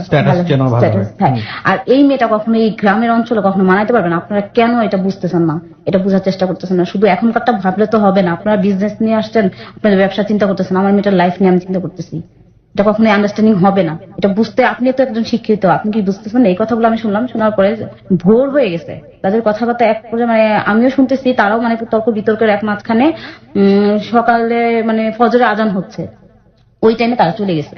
ওই টাইমে যাওয়ার পরে আরো লোকজনের মাধ্যমে কয়েকদিন পর পরে আব্বু যেই কদিন ছিল অনেক বোঝানোর চেষ্টা করছে, আব্বু ডিরেক্টলি বলছেন না, কখনোই সম্ভব না। না করার পরে আমার এসএসসি পরীক্ষা শুরু হয়ে গেল। এসএসসি পরীক্ষা শুরু হলো, আব্বু মানে অলরেডি ওই টাইমে পুরো মাসটাই সে ছুটি নিয়ে ওইখানেই থাকলো। তার একটাই টেনশন, আমার কোনো মতো পরীক্ষাটা শেষ হওয়ার সাথে সাথে সে আমাকে ঢাকা নিয়ে আসবে। তো পরীক্ষা শুরু হয়ে গেছে, পরীক্ষা দিতেছি। পরীক্ষা দেওয়ার মাঝামাঝি সময়ে আমার মানে নানুরি আরেক রিলেটিভ পক্ষ যে মামাই হয় সে আসলো। আসার পরে আম্মুকে আইসা মানে হাতে ধরে কান্নাকাটি শুরু করছে যে আমি তো তোর বড় ভাই হই, তোর কাছে আর কিচ্ছু চাই না, তোর মেয়েটা ভিক্ষে দে।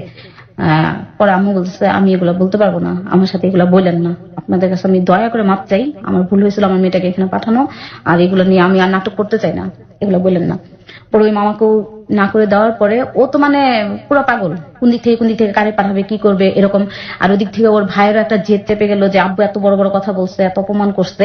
ওর বড় ভাই সে মানে তখন থেকেই মানে একটা জেদ, ওই যে অপমানটা যে হ্যাঁ আমরা গেলাম তারপরে হ্যাঁ শুনলো না, আমি এগুলো কথা এক কান দিয়ে ঢুকে আর এক কান দিয়ে বের করে ফেলার, আমার পরীক্ষা চলতেছে, এগুলো আমার শোনার কোনো দরকারই নেই।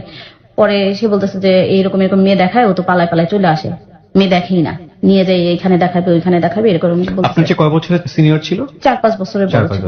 ওকে, তখন তো আলটিমেটলি ওর বেশি অর্থে বিয়ে করার বয়স হয়নি। হ্যাঁ ওর তখন হয়নি। ও আমি পড়াশোনা করতো? ও পড়াশোনা করছে, ও ইন্টার পাস করছিল, এইটুকু আমি জানছি, কিন্তু ওর ফ্যামিলিতে আর কেউ লেখাপড়া করেনি। পরে আমার মনে আছে আমার যেদিন লাস্ট পরীক্ষা, ওই দিন 2টা পরীক্ষা ছিল একসাথে, তো ওই দিন দেখি যে আব্বু সবকিছু আমার গুছায় টুসায় ব্যাগ ট্যাগ রেডি, আম্মুরে বলতেছে সব গুছায় ফেলো, সব ই করে ফেলো, আজকে পরীক্ষা আজকেই। হ্যাঁ মানে পরীক্ষা শেষ হওয়ার সাথে সাথেই আব্বু ট্রেনে উঠবে, এরকম একটা প্রিপারেশন নিয়ে ট্রেনের টিকিট কেটে রাখছে। পরে আম্মু বলতেছে আমি সকালে পরীক্ষাটা দিয়ে এসে মানে মাঝখানে 1 ঘন্টা ছিল, বিরতি ছিল, পরে বলতেছে যে দেখো আজকে না যাই কালকে। আব্বু বলছে একটা কথা বলবা না, মেয়েটার পরীক্ষা শেষ হওয়ার মিনিটের মধ্যে সব নিয়ে বের হবা, একটা কথা। মানে নানু অনেক কান্নাকাটি করতেছে, আগের দিন রাতেও দেখছি নানু অনেক কাঁদতেছে। পরে ওই দিন আব্বু মানে লাইফে মানে ফার্স্ট আম্মুকে একটু হেয় করে কথা বলছিল যে আমি আমার জীবনটা নষ্ট করছি করে বিয়ে করে, আমি আমার মেয়েটার জীবনটা নষ্ট করতে চাই না, এর কি যন্ত্রণা এর কি কষ্ট এটা আমি খুব হাড়ে হাড়ে বুঝি, আর আমি জীবনে একটা ভুল করছি, তার মাফ আমি আজও পর্যন্ত পাইনি 4টা সন্তান হওয়ার পরও।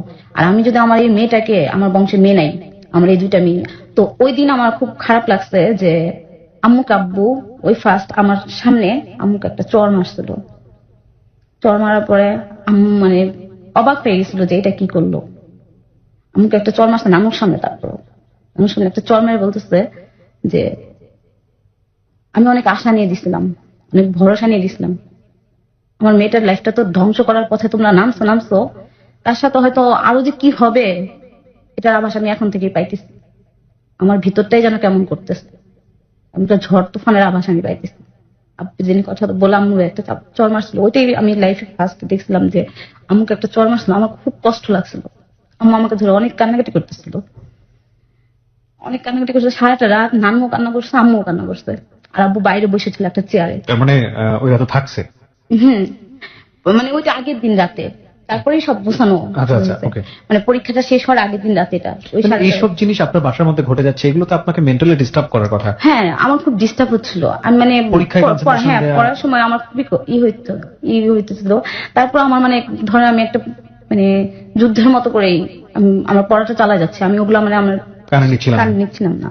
আমার কথা হচ্ছে আমার বাবার আশা যে আমি এসএসসি পাস করবো, তারপর কলেজে যাবো, ভালো কিছু করবো, চাকরি করবো, বাবার পূরণ করবো। বাবা সবসময় বলতো যে তোমরা লেখাপড়া করবা, গ্রাজুয়েট হবা, তারপর একটা ভালো চাকরি আমি নিয়ে দিব, ভালো একটা চাকরি দাঁড়াবা, তারপরে অনেক পরে বিয়ে শাদীর বিষয়টা। তো এই লক্ষ্যটাই আমার ছিল যে আমি লাইফে কিছু করব, বাবার মতো একটা সরকারি চাকরি করব, ছোট হোক আর বড় হোক, খুব সিম্পল ভাবে চলবো, বাবা যেভাবে চলছে। তো এটা নিয়ে আমি লেখাপড়ার দিকে মনোযোগ দিয়ে পড়ালেখা করতেছি। তো এর মধ্যে ওই দিনই পরীক্ষাটা শেষ, লাস্ট পরীক্ষাটা। তো আমাকে এমন ভাবে গাইডে রাখছে যে ও আমার মানে 10 হাত কাছেও আসতে পারে না, এরকম অবস্থা। তো ও কিভাবে যেন আমি পরীক্ষা দিয়ে আসতেছি, আম্মু এই সাইডে দাঁড়ানো, মামারা সবাই দাঁড়ানো, ও আমার যেই কেন্দ্রটা পড়ছিল ওই কেন্দ্রের যে আয়া ছিল তাকে যেন কিভাবে ম্যানেজ করছে। বলছে যে ওরে যেভাবেই হোক আপনি একটু ওয়াশরুমের দিকে নিয়ে আসবেন, ওইখানে বলছিল। বলার পর ও কিভাবে যেন ওই ওয়াশরুমের ওই পাশে একটা দেওয়াল ছিল, পাঁচিল ছিল, সেটা টপকে ওইখানে দাঁড়াইছে। তো আমারে বলতেছে যে পরীক্ষা শেষ, তো আয়াটা বলতেছে তুমি তো এখন চলে যাবা, শুনলাম তোমার সবকিছু গুছানো সব এই তোমার মামারা বলতেছে, তো আসো ওই কর্নারে যাই, তুমি একটু ফ্রেশ হয়ে যাও। পরে আমি বললাম না ফ্রেশ হবো না, আমার কোথাও যাওয়া নিষেধ, আমার হল থেকে বেরোনোর সাথে সাথে বাড়িতে যেতে হবে, আব্বু ওয়েট করতেছে আমার জন্য, আমরা ঢাকা চলে যাবো। পরে বলতেছে যে আচ্ছা আসো দেখি। পরে ওনার আমি বুঝি নাই যে ওইখানে যে ও দাঁড়ায় আছে। পরে ওইখানে গেছি, যাওয়ার পরে মানে ও মানে আমার দেখে হাউমাও করে কান্না করে ফেলছে। ওর কান্না দেখে ওই আয়াটাও কাঁদতেছে, ওই আয়াটাকে বলতেছে আপনার 2টা পায়ে ধরি, ওরে একটু বুঝান, ওরে একটু বলেন যে একটা মন ভাঙা আর একটা মসজিদ ভাঙা কিন্তু মানে খুবই কান্নাকাটি করতেছিল। বলতেছিল যে দেখো একটা মন ভাঙা আর একটা মসজিদ ভাঙা একই কথা। আমি হয়তো শহরের একটা ছেলে না, এই জন্য তুমি আজকে একসেপ্ট করতেছো না, বা অনেক ধরনের কথা ও বললো। বলার পরে আমি ওর একটা কথাই বললাম যে দেখো তুমি যদি আমার বাবার মনটা জয় করতে পারো আর তাকে যদি তুমি রাজি করতে পারো, আমি আছি, ঠিক আছে, এইটুকু তুমি শুনে রাখো। যদি আমার বাবাকে কখনো তুমি রাজি করতে পারো, জি এইটুকু আমার লাস্ট কথা, এর বাইরে আমি কিছু বলতে পারবো না। আমি আমার বাবার অবাধ্য হইতে পারবো না। আর আমার বাবা যদি রাজি না হয় সেক্ষেত্রে আমার কিছু করার নাই। এটুকু বলে আমি বললাম যে তুমি ভালো থেকো আর আমার ভুলে যেও বলে আমি চলে আসলাম। চলে আসার পরে আব্বু সাথে সাথে ব্যাগ টেক নিয়ে বের হয়ে আসে। আমাকে মানে আমি যে নানু বলতেছে ওইটু খেয়ে নে, রেস্ট নে, সে সেইটুকু মানতেছে না, বলছে না আর কিছু। মানে আপনার বাবার একটা ধারণা হয়ে গেছিল যে যদি বেশি সময় স্টে করি কোনো একটা ক্ষতি হয়ে যাবে। ক্ষতি হয়ে যাবে এটা ভাবতেছিল। Okay. পরে আমরা চলে আসলাম।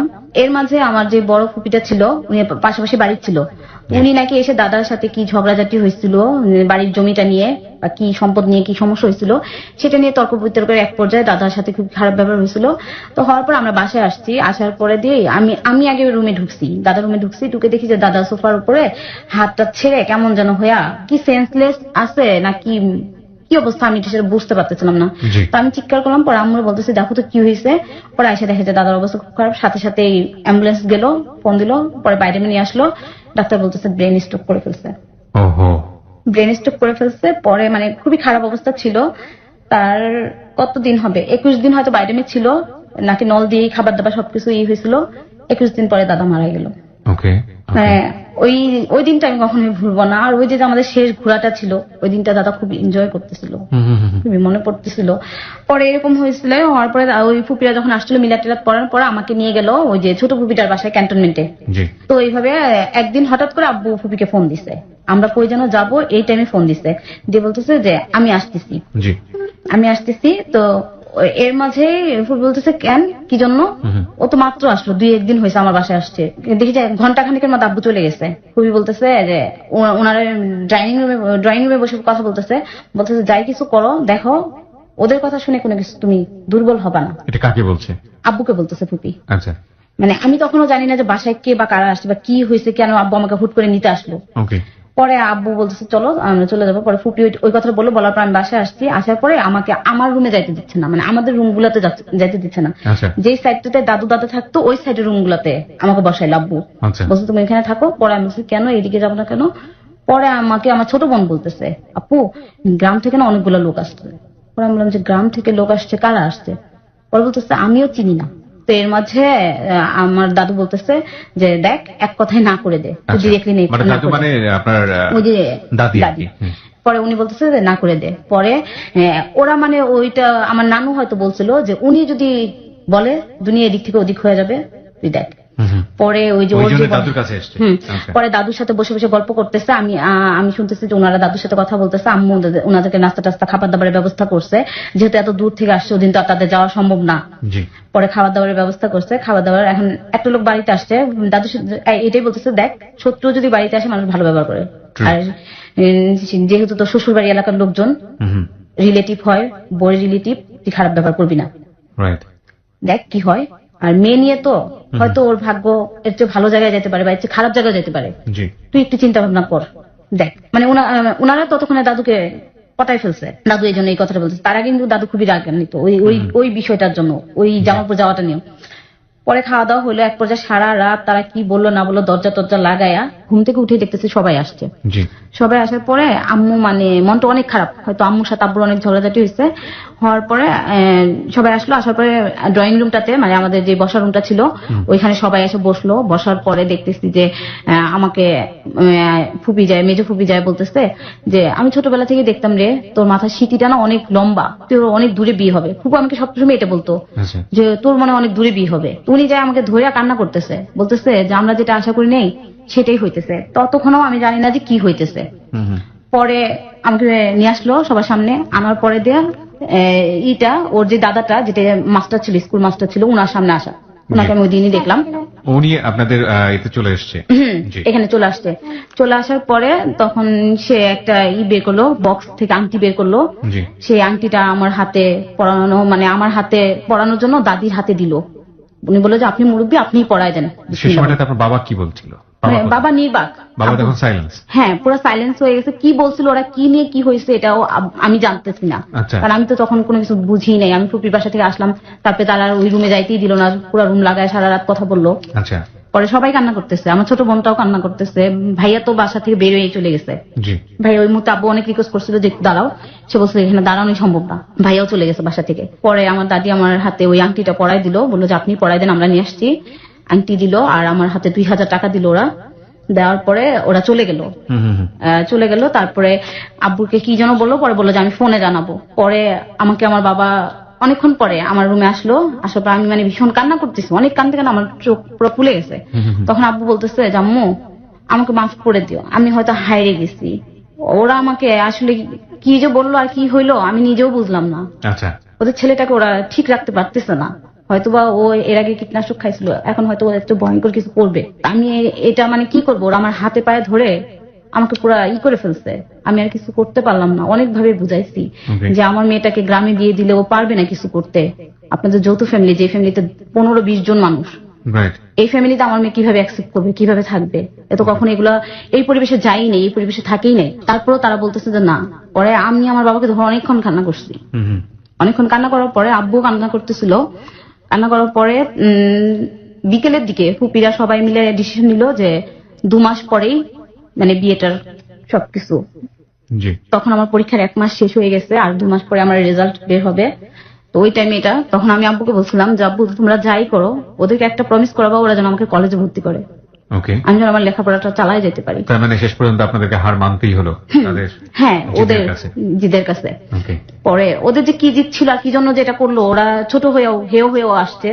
তারপরে দিয়েও আইসা হাতে পায়ে ধরে আমার বাবাকে রাজি করছে, আমার ফ্যামিলি সবাইকে মানে ফুপিদের ফুপাদের সবাইকে রাজি করছে। করানোর পরে তারাও ফোনে কথা বলছিল, ফুপিরা যেহেতু রাতে ছিল না, আব্বু ছিল, ওনাদের সাথে কথা বলে সবকিছু রাজি করার পরে তারা চলে গেল। চলে যাওয়ার পরে আব্বু বিকেল দিকে ওদের ফোন দিল যে 2 মাস পরে 2003 সালের 21শে ফেব্রুয়ারি ডেট পড়লো আমার বিয়ের। তখন সে মানে আমি শুধু আব্বুকে একটা কথাই বললাম যে আব্বু তুমি ওদেরকে শুধু একটা রিকোয়েস্ট করবা, যেহেতু তুমি রাজি হয়েছো, তুমি কথা দিছো তাদেরকে, এখানে আমি আর কিচ্ছুই বলবো না, আমার কোনো ইচ্ছা আশা ভরসা কিচ্ছু নেই, যেহেতু তুমি রাজি সেহেতু আমি আর কিচ্ছু বলবো না। তার মাঝে মানে এঙ্গেজমেন্ট হওয়ার পরে ওর জেদ চাপলো যে ও আমাকে দেখতে আসবে, অনেকদিন যাবত দেখে না, ও আমাকে দেখতে আসবে। তো এই মাঝে ওইখান থেকে ফোন আসলো যে ও যাবে, সাথে ওর আর একটা কাজিনকে নিয়ে আসবে, ওর একটা চাচাতো ভাইকে নিয়ে আসবে। তো এর মধ্যে বেশ কিছুদিন পরেই ও আসলো। আসার পরে তো ওর পাটটা তো বাকি ছিল, ওকে একটা আংটি দেওয়ার দরকার ছিল, সেটা ফুপিরা বললো যে ওকে তো একটা আংটি দেওয়ার দরকার ছিল। যাই হোক, পরে ও আসলো, আসার পরে আব্বু কেনাকাটা করে দিল ওকে। কেনাকাটা করার পরে ওকে একটা আংটি বানায় দিল, তারপর ঘুরে আমি ওর সাথে কথা বলি না, আমি আমার মতো আমার রুমেই থাকি। ও আমার ছোট বোনটার সাথে কথা বলে, ছোট ভাইটাকে নিয়ে ঘুরে, তারপর ওরা ঘোরাঘুরি করতেছে, ঢাকাতে ঘুরতেছে। তো এর মাঝে ও আমার সাথে কথা বলে না, আমি যেহেতু ওর সাথে কথা বলি না, ও আমার সাথে কথা বলে না। আমার মনে ভিতরে একটা রাগ যে ওর যেটা পূরণ করলো, আমি তো কখনো কল্পনাই করিনি এরকম একটা ছেলেকে আমার লাইফে। ও চলে গেল, চলে যাওয়ার পরে ওদের সাথে কথা, আব্বুর সাথে নাকি কথা হয়েছিল কি লেনদেনের ব্যাপারে। আব্বু নাকি ডিরেক্টলি না করছে যে যেহেতু ছেলে কোনো চাকরি বাকরি করে না, কোনো কিছু করে না, আমি টাকা পয়সা দিব না, কোনো লেনদেন হবে না, যৌতুকের কোনো লেনদেন হবে না। এটা আমার কথা হয়েছে এই অবস্থাতে। হ্যাঁ, এটা নাকি হয়েছে, সেটা আমি ততদিনে জানতেছি, মানে যতদিন বিয়ের দিনটার কাছে আসতেছে তখন জানতেছি।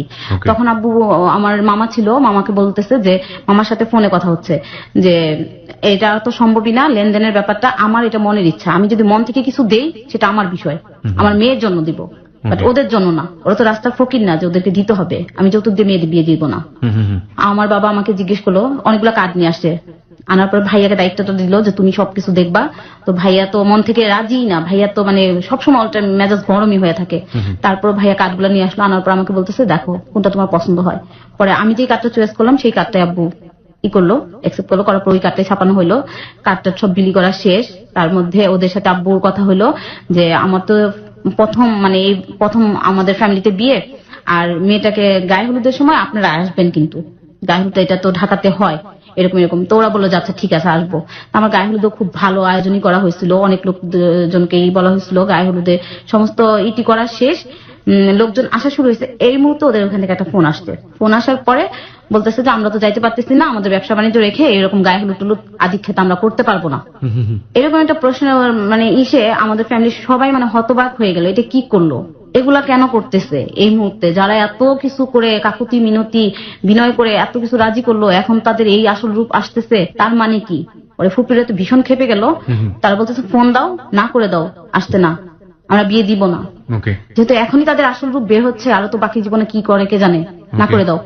পরে আব্বু ফোন দিয়ে অনেক রাগারাগি করলো। পরে আমার ওর যে দাদাটা ছিল সে বলতেছে দেখেন গ্রামের লোকজন তো এগুলো আসলে পছন্দ করে না, আর ওদের তো ব্যবসাটা অনেক বেশি সিরিয়াসলি, আর ওদের একটা দিন যদি দোকান বন্ধ থাকে তাহলে ওদের অনেক টাকা লস হয়ে যায়, প্রায় 1-1.5 লাখ টাকা লস হয়ে যায়, এটা আপনাদের বুঝতে হবে। আপনারা করেন, সমস্যা নাই, এটা তো নিজেরাও করে, এখন তো হয় নিজের গায়ে হলুদটা নিজেরাও করে। এর মাঝখানে আমাকে আমার এক ভাবি এসে বলতেছে যে ফোন দিছে, ওরা কথা বলবে। পরে আমি বলতেছি আমাকে ফোন দিচ্ছে কেন? পরে আমি ফোনটা সালাম দিয়ে ধরলাম, দেখলাম যে ওর সেই দাদাটা। পরে আমাকে বলতেছে আমরা তো বিয়ে শপিং করতেছি। আমি মানে অবাক যে কালকে ওরা এখানে আসবে, আজকে এত রাতে গেছে শপিং করতে, তখন রাত 9টা 9:30 বাজে, তা আমাকে কেন ফোন দিছে? পরে আমারই বলতেছে যে তোমার কেনাকাটাটা তো করবো, তো তোমার কি কালার শাড়িটা পছন্দ সেটা তুমি বলবা কি? না আমার কোনো পছন্দ নাই, আপনাদের যা ভালো লাগে সেটাই নেন। তো এর মধ্যে আমার ভাবিটা ফোন ধরছে, যে ভাবিটা ইতালি থেকে আসছে, ওই ভাবিটা ফোন ধরে বলতেছে দেখেন আপনার তো উনি মানে ভাবি বিষয়টা বুঝতে পারছিল যে ওরা এই ধরনের কিছু করবে। তো পরে বলছিল যে দেখেন বিয়ের শাড়িটা খুব ভালো দেখে নিয়ে আসবেন, আর বিয়ের কেনাকাটাটা একটু ভালো মতোই করেন, ওইখানে কোনো করেন না। পরে আমি আমার নামটাকে বলছি তুমি তো খুব খুশি তাই না, তোমার তো খুব খুশি হওয়ার কথা। সে আমার জড়ায় ধরা বুকের ভিতরে নিয়ে বলছে আমি আসলে অনেক খুশি, কারণ আমার নাতিটা এতদিনে একটু সুখী হবে। সে আর এটা বুঝলো না যে আমার কষ্টটা যে কোথায়, সে এটা করলো না, সে হেসে উড়াই দিতেছে। তো আমাকে সকালবেলায় পার্লারে নিয়ে যাওয়া হলো, পার্লার থেকে সাজানো টাজানো সবকিছু রেডি করা হলো। তো ওদেরকে বারবার ফোন দিতেছে যে আপনারা কোথায় আছেন, এখানে একটু তাড়াতাড়ি আসবেন, শুক্রবার যেহেতু আরো 21 ফেব্রুয়ারি ছিল ওইটা দিনটা। বলতেছে যে এখানে কিন্তু তাড়াতাড়ি আসতে হবে, গেস্টরা এসে কিন্তু জিজ্ঞেস করবে যে বরকে এটা সেটা প্রশ্ন করবে, তো আপনারা একটু চেষ্টা করবেন দূর থেকে আসবেন, খুব তাড়াতাড়ি আসবেন। তো ওরা মানে বারবার বলতেছে হ্যাঁ আসবো। তো এরই মাঝে একজন নাকি ফোন ধরছে, ধৈরা বলতেছে যে দেখেন এরা তো এখনো রেডি হয়নি, গাড়ি এসে বসে আছে, এরা তো রেডি হয়নি, কেউ তো এখনো বের হয়নি। তখন 12টা 12:30 বাজে ওই টাইমে। ওদের আসতে আসতে মনে হয় যে 3টা 4টা বেজে গেছে জামালপুর থেকে। তো ওদের মানে ফার্স্ট টাইমে আমি যেটা আমার কানে আসলো যে আমি বসে আসছি, ওই টাইমে আমার কাজিনরা এসে বলতেছে কি অবস্থায় আসছে, একটা মাইকও নিয়ে আসছে। আর এক পর্যায়ে যাই হোক এরকম ওরা চুপচাপ হইলো, আব্বু সবাইকে শান্ত করলো, শান্ত করার পরেই আবার হাউমাউ চেঁচামেচি মানে বিয়ে যে ওরা ইটা আনছে কেনাকাটার মানে সুটকেসটা নিয়ে আসছে, ট্রলিটা নিয়ে আসছে, ওইটা মানে খোলার সাথে সাথেই মানে সবার মেজাজ গরম। মানে আমার যে আপুরা ছিল, তারপর আমার ভাবিরা ছিল, আমার যে ফুপিরা ছিল, সবাই মানে চেঁচামেচি এগুলা কি নিয়ে আসছে, এই ধরনের এগুলা কি কেনাকাটা, এগুলো কয় টাকা দিয়ে আনছে, 2 টাকা 3 টাকা হবে, এগুলা নিয়ে কি কেউ ঢাকা শহর বিয়ে করতে আসে? আর এরকম একটা পরিবেশের ভিতরে এই বাড়িটা দেখলেও তো বোঝা যায়। আমি ততক্ষণ বুঝিও নাই। পরে আমার আপু যায় বলতেছে, এই আমার এক ভাইয়ের বলতেছে এই এক কাজ করো, মার্কেটে যাও, যায় শাড়ি শুড়ি নিয়ে আসো, এগুলো পরায় কখনোই বোনকে দিব না, ওরা যা করে করুক। তো এইগুলা নিয়ে অনেক চেঁচামেচি হয়ে গেছে। পরে আমার সেই যে ইটা ছিল, ওদের যে দাদাটা ছিল, উনি এসে আবারই সেখানে হস্তক্ষেপ করে উনি আবার সব শান্ত করলো, সবকিছু বুঝাইলো। আর আমার বিয়েতে আমার ওই সময় যখন মানে ওদের শাড়ি পরানোর আগে আমার যে শাড়িটা পরায় রাখছিল, আমার ফুপিরা দিচ্ছিল পার্লারে নিয়ে যাওয়ার সময়, ওই শাড়িটা তখন সবাই ওদের বাড়ি থেকে যারা কয়েকটা মেয়ে আসছিল, তো আমার ভাসুর তখন বিয়ে করছিল, ওই আমার ভাবিটাকে বলতেছে যে দেখো যেই শাড়িটা পরে আছে এই শাড়িটার দামটা জানো কত, এই শাড়িটার সাথে ওই শাড়িটা একটু তুলনা করো। আমাদের তো মন চাইতেছে ওই শাড়িটা না পরে এই শাড়িটা পরে আমরা মেয়েটাকে বিদায় করে দিই। ওনাদেরকে এভাবে বলতেছিল, তারা মানে মন খারাপ করে প্রতিটা বিষয় তারা দেখতেছিল, আর ভীষণ রাগান্বিত হইতেছিল, আমি দেখতেছিলাম। তো এর মাঝে আমার যে গয়নাগুলো ছিল এগুলো আমার ওই যে ওর ছোট একটা বোন আসছিল, তারপরে আরো চাস্তো বোনরা আসছিল, ওরা আসছিল। তো গয়নাগুলো যখন বের করছে 7-8 ভরির মতো গয়না ছিল, আম্মু 2 বোনের জন্য সমান সমানই রাখছিল। তো এই গয়নাগুলো বের করে যখন দেখাইছে, তখন মানে ওর যে বড় ভাবিটা ছিল উনি মানে অনেক হিংসায় পড়ে গেছে যে এত গয়না দিয়ে, উনি বলতেছে এত দূরের রাস্তা এত গয়নাগাটি দিয়ে না, এগুলো পরবর্তীতে আস্তে আস্তে দেন। পরে আমার ফুপি বলতেছে কেন, প্রয়োজন আমরা সাথে দিব। পরে মানে এরকম হলো, হওয়ার পরে তো আমার গয়নাগুলো যখন পরাইলো তখন ওদের দেওয়ার কথা ছিল হাতের 2টা বালা, মানে চুড়ি দেওয়ার কথা ছিল, ওইটা ওদের সাথে নাকি কথা হয়েছিল যে ওই চুড়িটা ওরা দিবে। তো চুড়িটা নিয়ে আসতে একদম চিকন আর দেখতে পুরাতন লাগতেছিল, এটা সবাই বলতেছিল। তো ওগুলো নাকি ঢিল মেরে ফেলে দিচ্ছিল, তারপর আমার ফুপিরা সব শাড়ি শুড়ি ঢিলাই ফেলে দিছে, এগুলো নিয়ে এরকম যাক ওই পাটগুলো সবকিছু হয়েছে। হওয়ার পরে যখন এই যে কাবিন যখন রেজিস্ট্রি করবে ওই টাইমে যখন কাবিনের টাকাটা উল্লেখ করছে ওরা নাকি বলছে 50,000 টাকা। তখন আমার ভাইয়া খুব খেপে গেছে। পরে ওইটা নিয়ে মানে বিরাট ধরনের একটা গন্ডগোল হয়ে গেছে, হাতাহাতির মতো হয়ে গেছে আমার ভাইয়ের ফ্রেন্ডের সাথে, আমার ভাইয়ের সাথে, আমার সেই দাদা শ্বশুর, ওই যে ওর যে দাদাটা ছিল ওনার সাথে, তারপর আমার যে ওর যে বড় ভাই ছিল ওদের সবার সাথে অনেক খারাপ হয়ে গেছে। এক পর্যায়ে বলতেছে যে এখানে বিয়ে করবো না, চলো, মানে বিয়ে করাবো না ওরা বলতেছে। আর আমার ভাইও বলতেছে তোদের মতো রিক্সাওয়ালার কাছে, চাষাপোষার কাছে আমার বোন বিয়ে দিব না, আমরা তো দিবই না, তোরা কেন আসছিস আজকে, এই তোদের পরিবেশের সাথে আমাদের পরিবেশ তো বনেই না, দেখ তো তোরা নিজেদেরকে তাকায়া আর আমাদের পরিবেশটা দেখ, এখানে পরিবেশটা দেখ। এরকম ভাবে হওয়ার পরে মানে ওই টাইমে মানে কাজীর পক্ষ থেকে খুবই চাপ দেওয়া হচ্ছিল যে এটা যেন সিগনেচার করা হয়। বাট ও তো ও মানে সাথে সাথেই সিগনেচার করে দিছে, এই নিয়ে যা হয়ে হোক সিগনেচার করা হয়ে গেছে। আর ওর লতিফের আর ওর দুলাভাইরা বলতেছে চলো ওঠ, এখানে বিয়ে হবে না। ও মানে সিগনেচার করার আগে বলতেছে আমি যেখানে বিসমিল্লাহ করে বসছি এখান থেকে আর উঠবো না, এত কষ্টের পরে এত দৌড় ধরপের পরে যেহেতু আসছি এখানে আমার যাওয়া সম্ভব না। পরে বলছে তাহলে তুই একাই বিয়ে করে নিয়ে যাস, আমরা চলে গেলাম। এটা বলার পরে এক পর্যায়ে সেখানে যারা মুরব্বীরা ছিল সবাই মিলে থামানোর চেষ্টা করলো। থামানোর চেষ্টা করার পরে কোনো মতে বিষয়টা সামাল দিল, কিন্তু অনেক অপমান মানে দুই পক্ষকে খুব অপমান করা হয়েছে। ওরা কেউ কাউকে ছাড় দিয়ে কথা বলে নাই, সবাই সমান সমানই ছিল। তারপর আমার এখানে যখন আসছে আমি তো মানে কান্না করতে করতে আমার চোখ দিয়ে পানি আসতেছে না, এমন অবস্থা যেগুলা কি হইতেছে, এখন থেকে এই অবস্থা আরো দুদিন পরে আছে। আর যে ঘটনাটা ঘটলো তারপরে যে ওদের বাড়িতে গেলে আমি কতটুকু হ্যাপি হবো এটা আমার মানে ওই দিনই বোঝা হয়ে গেছিল। পরে যখন আমাকে সিগনেচার করতে বলা হলো আমি চুপ করে আসি, আমি সিগনেচার করতেছি না বা কবুলও বলতেছি না, আমি শুধু আমার বাবাকে খুঁজতেছি যে বাবা এসে কখন আমাকে সায় দিবে যে হ্যাঁ বলো সে ঠিক আছে। তখন সবাই অনেকক্ষণ হয়ে গেছে, প্রায় আধা ঘন্টার মতো হয়ে গেছে, সবাই বলতেছে কি হইলো বলে না কেন, কি সমস্যা। তখন কে যেন বললো যে হ্যাঁ ওর বাবাকে ডাক দাও, মেয়ে মনে হয় অপেক্ষা করতেছে ওর বাবার জন্য। তখন আব্বু আসলো, আসার পরে সে মানে অন্যরকম হয়ে গেছে। আমি দেখলাম যে আব্বু এনি টাইম যে কোনো মুহূর্তে সেন্সলেস হয়ে যাবে, তার অবস্থা খুবই খারাপ। সে বুকের উপরে হাত দিয়ে এখানে এসে বলতেছে আচ্ছা ঠিক আছে বলো, সে চোখের পানি ছেড়ে দিছে।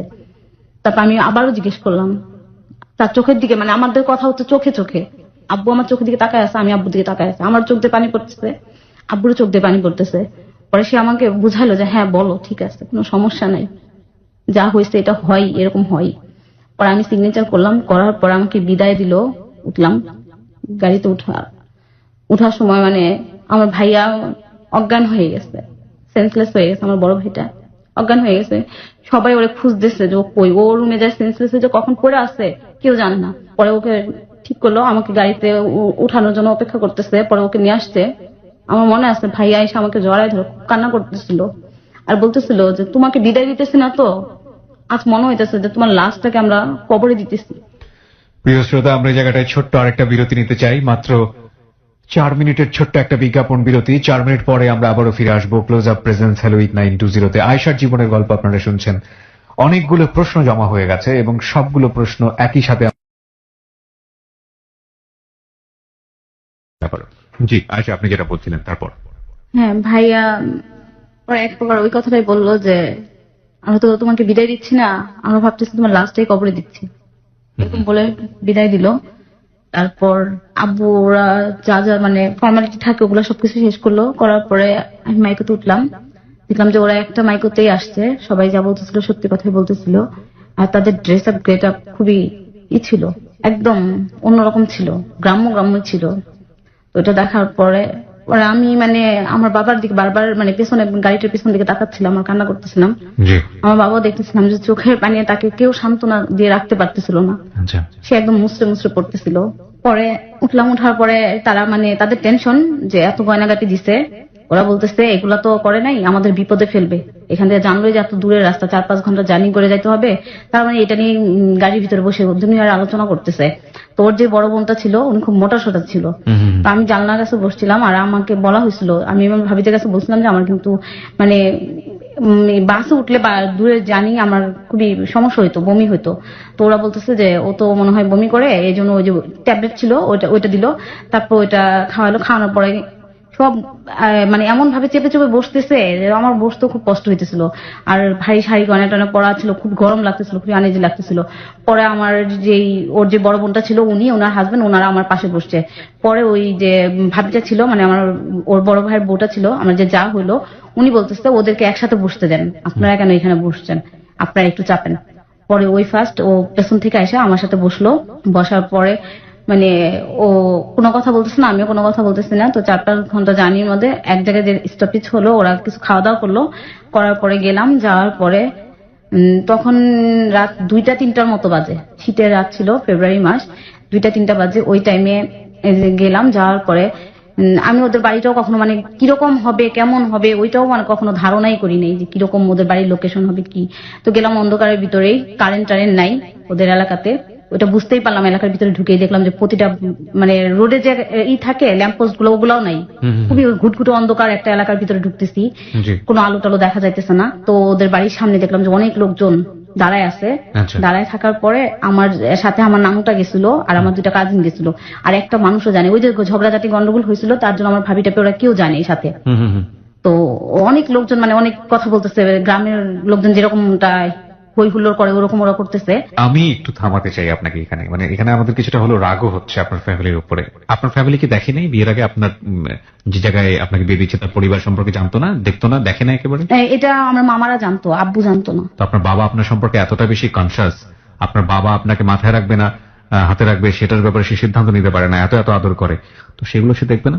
হয়তোবা সে ওই মানে ওদের ওখানে দেওয়ার ইচ্ছা। এটা তো আপনার বাবার ভুল। হ্যাঁ, আমি তার কারো ভুল দেখতে পাচ্ছি না, বিকজ আপনার হাজবেন্ড তখন সে হাজবেন্ড, সে যে টার্গেট করেছে সেই জায়গাটায় সে সাকসেস, তাদের ফ্যামিলি যে চিন্তা ভাবনা করেছে সেই জায়গায় তারা সাকসেস। আমি তো মনে করবো যেটা আপনার ফ্যামিলির ভুল এবং আপনার জায়গাতেই ভুল এখন পর্যন্ত, জানেন আমরা ভবিষ্যতে কি হয়েছে। আমার ভুল। ওকে বলুন। তারপর পরে দেখতেছি যে সেটা একদম ছোট্ট একটা রুম, মনে হয় যে ওই খাটটাই যা পড়ে ওইরকম, আর 2টা পা ফেলা যায় এরকম একটা জায়গা। আর তাদের 3-4টা রুম, ওই রুমগুলোর মধ্যে অনেকগুলো মানুষ, তারা ভাই বোন সব মিলে 6 জন। আবার তাদের বড় বোনটাকে বিয়ে দিছে, ওটার বাচ্চা কাচ্চা আছে, ওরা হাজবেন্ড সহ আসলে ওই রুমগুলাতেই মনে হয় থাকে। তো আমাদের রুমটা খুবই ছোট, আর খাটটা ভেঙে যখন আমার হাতটা কেটে গেলো আমার তখন খুবই কান্না পেতেছিল। ও তখন জিজ্ঞেস করতেছে, ও বাইরে যে বলতেছে আচ্ছা এই রুমের খাটটা কি চেঞ্জ করা হয় নাই? আমি তো বলছিলাম এই রুমের খাটটা চেঞ্জ করার জন্য, ওটা বলছে আমি শুনতেছি। পরে ওর মা বলতেছে এত কথা বলিস না, তুই আর কোনো কথাই বলবি না। সকালবেলা অনেক লোকজন আসলো দেখার জন্য, দেখতে আসবে। তো আসার পরে সবাই বলতেছে কি দিল কি করলো। পরে উনি বলতেছে মানে আমার শাশুড়ি বলতেছে যে কি দিবে, মেয়েরে যা দেওয়ার তাই দিছে, আমার ছেলের তো আর কিচ্ছু দেয় নাই। কিন্তু আমি পরবর্তীতে শুনলাম যে আব্বু 2 লাখ টাকা দিছিল, যে বিয়ের যে খরচটা ওরা যে গেছে আসছে ওইটার জন্য, মানে যাওয়া আসার জন্য যে খরচটা মার্কেটিং এর জন্য, এটা নাকি আব্বু 2 লাখ টাকা দিছে। পরে ওদের এলাকার লোকজন বলতেছে না অনেক গয়নাগাটি তো দিছে দেখলাম। দুপুর দিকে একটা মহিলা আসলো, সে এসে আমাকে বললো যে আমি তোমার চাচি শাশুড়ি হই, এরকম এরকম এই অবস্থায়। বলার পরে আমার সেই ছোট ননদটা, ওর একটা বোন ছিল, এটা আনমেরিড ছিল, আমার মতো সেম এজই ছিল। তো ও এসে বলতেছে ভাবি আপনার যে হাতের এই রুলি 2টা ছিল ওই 2টা দেন তো, উনি একটা দাওয়াতে যাবে, ওটা দেওয়ার জন্য। পরে আমি বলতেছি যে ও আচ্ছা ঠিক আছে, আমি তখন আর এত কিছু বুঝি নেই।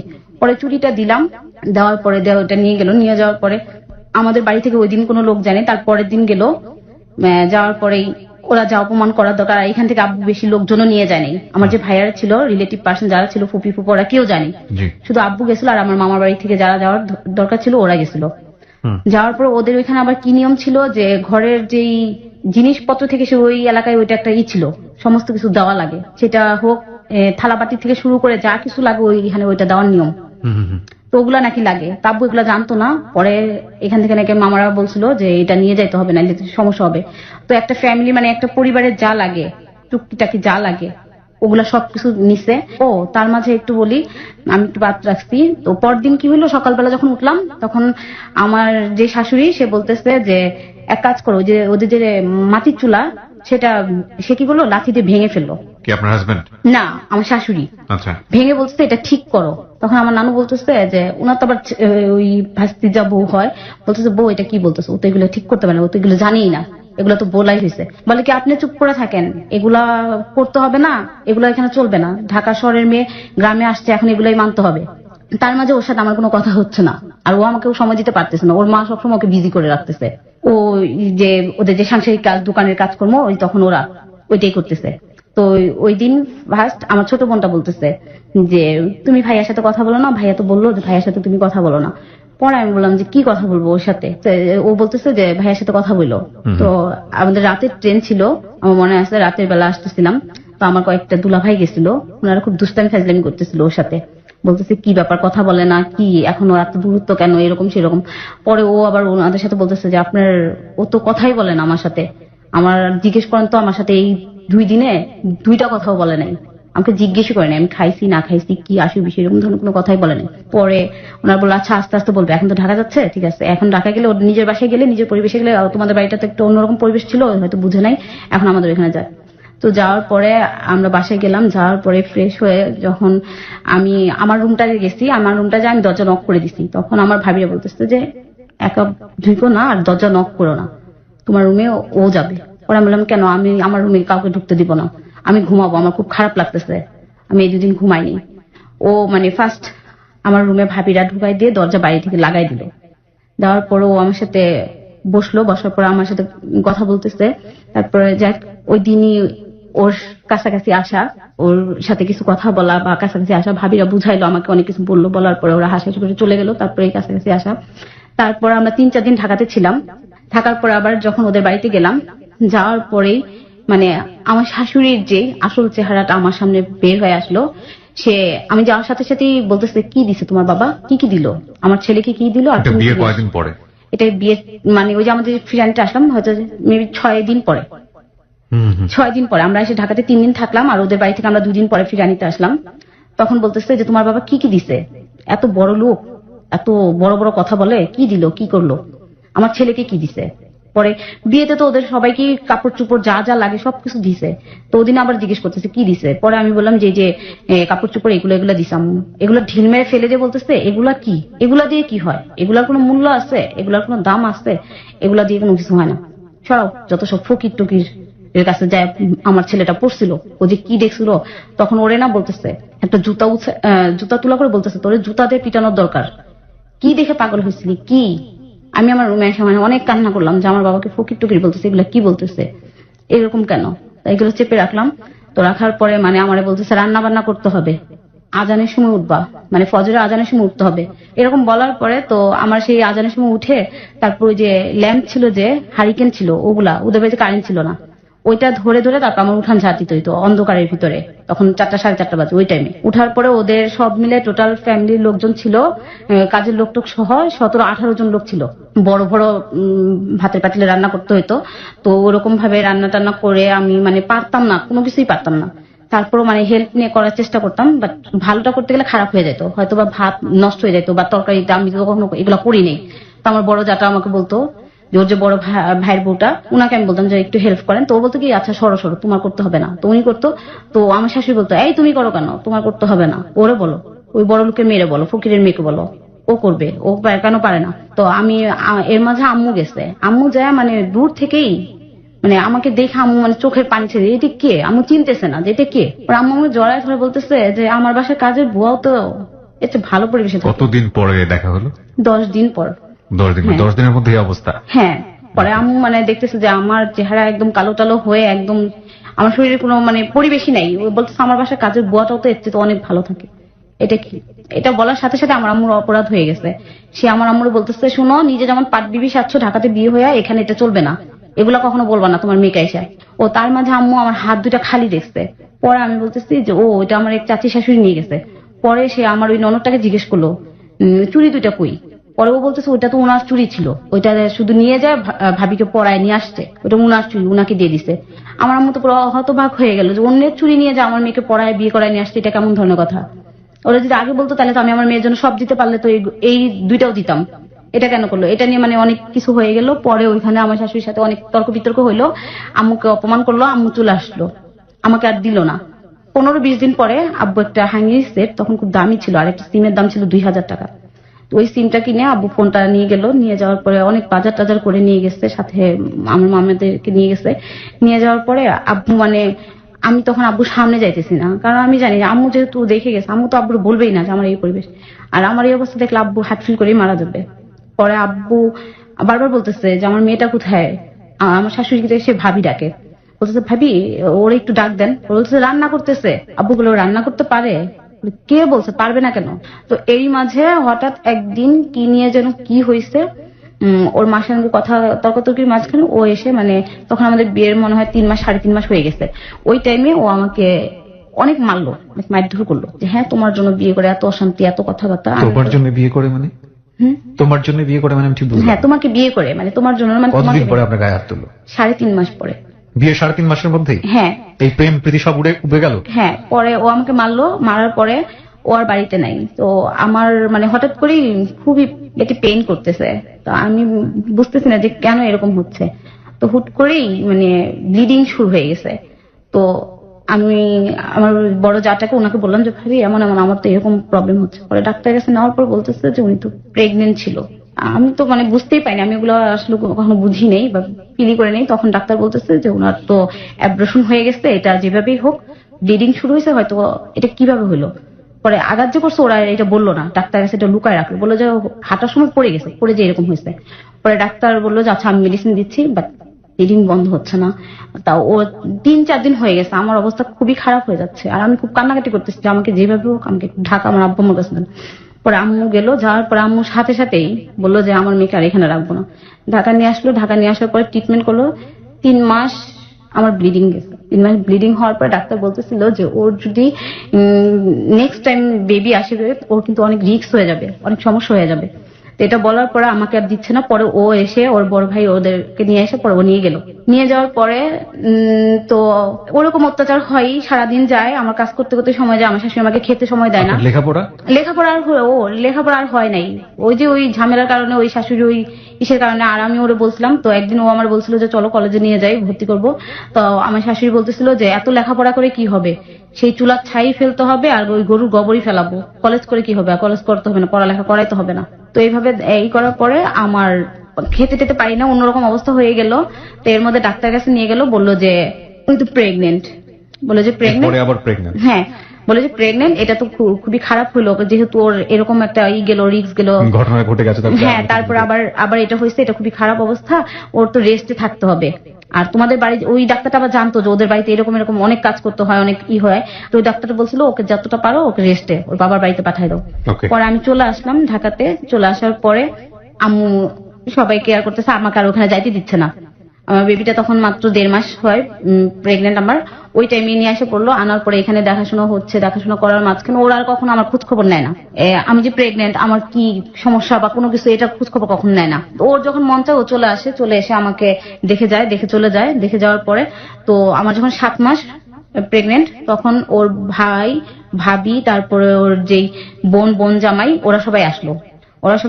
আসার পরে মানে আম্মু আবার ফোন দিছিল, বলছিল যে প্রথম তো বেবি, তো ওই যে 7 মাসে নাকি ফল টল করতে হয়, ওটা শ্বশুর বাড়ি থেকে নাকি খাওয়াইতে হয়, এটা নাকি নিয়ম আছে।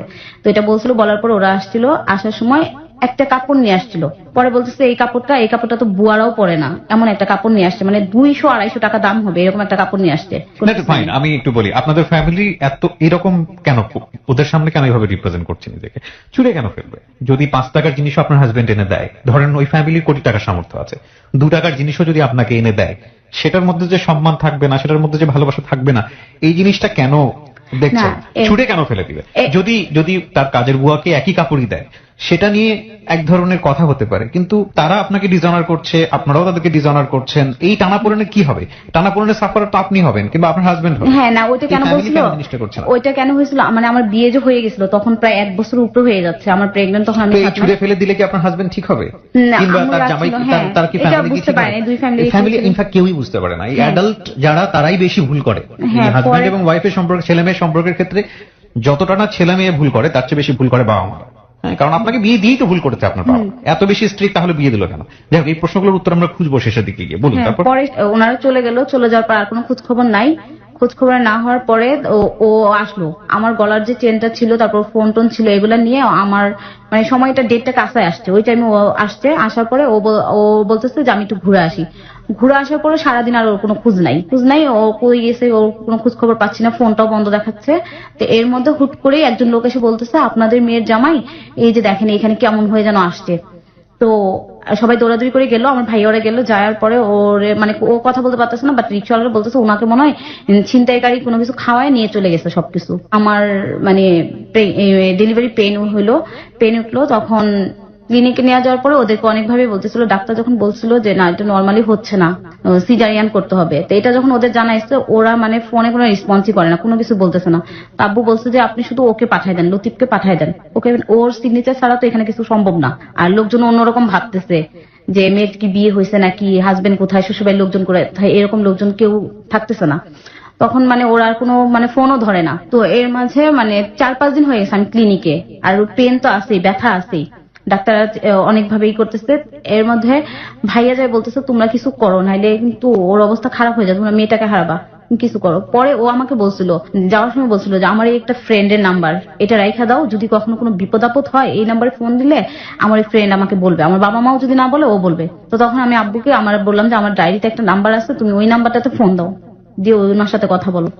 তখন ওই নাম্বারে ফোন দিচ্ছে, দেওয়ার পর ও জানার সাথে সাথেই ওই মুহূর্তেই বাসে উঠছে, চলে আসছে। চলে আসার পরে ক্লিনিকে এসে ও সিগনেচার করার পরে আমার মানে ফার্স্ট বেবিটা, আমার যে বড় ছেলে, আমার ছেলেটা হয় খুবই মানে খুবই সুন্দর, খুবই আমি দেখলাম আমার যখন সেন্স ফিরল তখন আমি দেখলাম যে বাচ্চাটা খুবই মোটাসোটা, খুবই দেখতে খুবই সুন্দর হয়েছে, ওর বাবার মতোই হয়েছে। ও আমার কাছে আসছে, আসার পর বলতেছে যে আয়শা, আজকে আমার লাইফে সবচেয়ে সুন্দর একটা জিনিস তুমি উপহার দিছো, তুমি কি জানো খুব সুন্দর একটা জিনিস আমি পাইছি। পরে আমি বলছি তুমি কি কোনো প্রকার রাগ আছো, তুমি কখন আসছো? পরে বলতেছে না আমি কোনো রাগ নেই, আমি খুবই হ্যাপি বেবিটাকে দেখে আর ওকে পায়া। পরে এটা বলার পরে ও চলে গেছে। ও যাওয়ার পর ওর বাবা মার সাথে নাকি ওর অনেক ঝগড়াঝাটি হয়েছে, বলছে যে হ্যাঁ আমার বাচ্চা আর আমার বউ যদি মারা যেত তোমরা এত খারাপ কেন। ও তার মধ্যে ও কোনো টাকা পয়সা মানে আনিনি আর দেয়নি, ওরা কোনো খোঁজ খবরে নেয়নি। আব্বু কিন্তু ফোন দিয়ে জানাইছে যে ছেলে হয়েছে, ওরা নাকি বলছে আচ্ছা ঠিক আছে এটুক বলে ফোন কেটে দিছে। তারপরে যে আমার বাচ্চাটার কি অবস্থা, কি খবর টবর, এগুলো কোনো খবর টবরই নেয়নি। তো ও এক প্রকার রাগ করেই চলে গেছে, না নিতে পারে, কারণ ওখানেও পারতেছে না, ওর বাবা মা আসতেছে না, যেহেতু 2 মাস হয়েছে বাচ্চার মুখটাও দেখতে আসতেছে না, ওপরে রাগ করে চলে গেছে। প্রিয় শ্রোতা,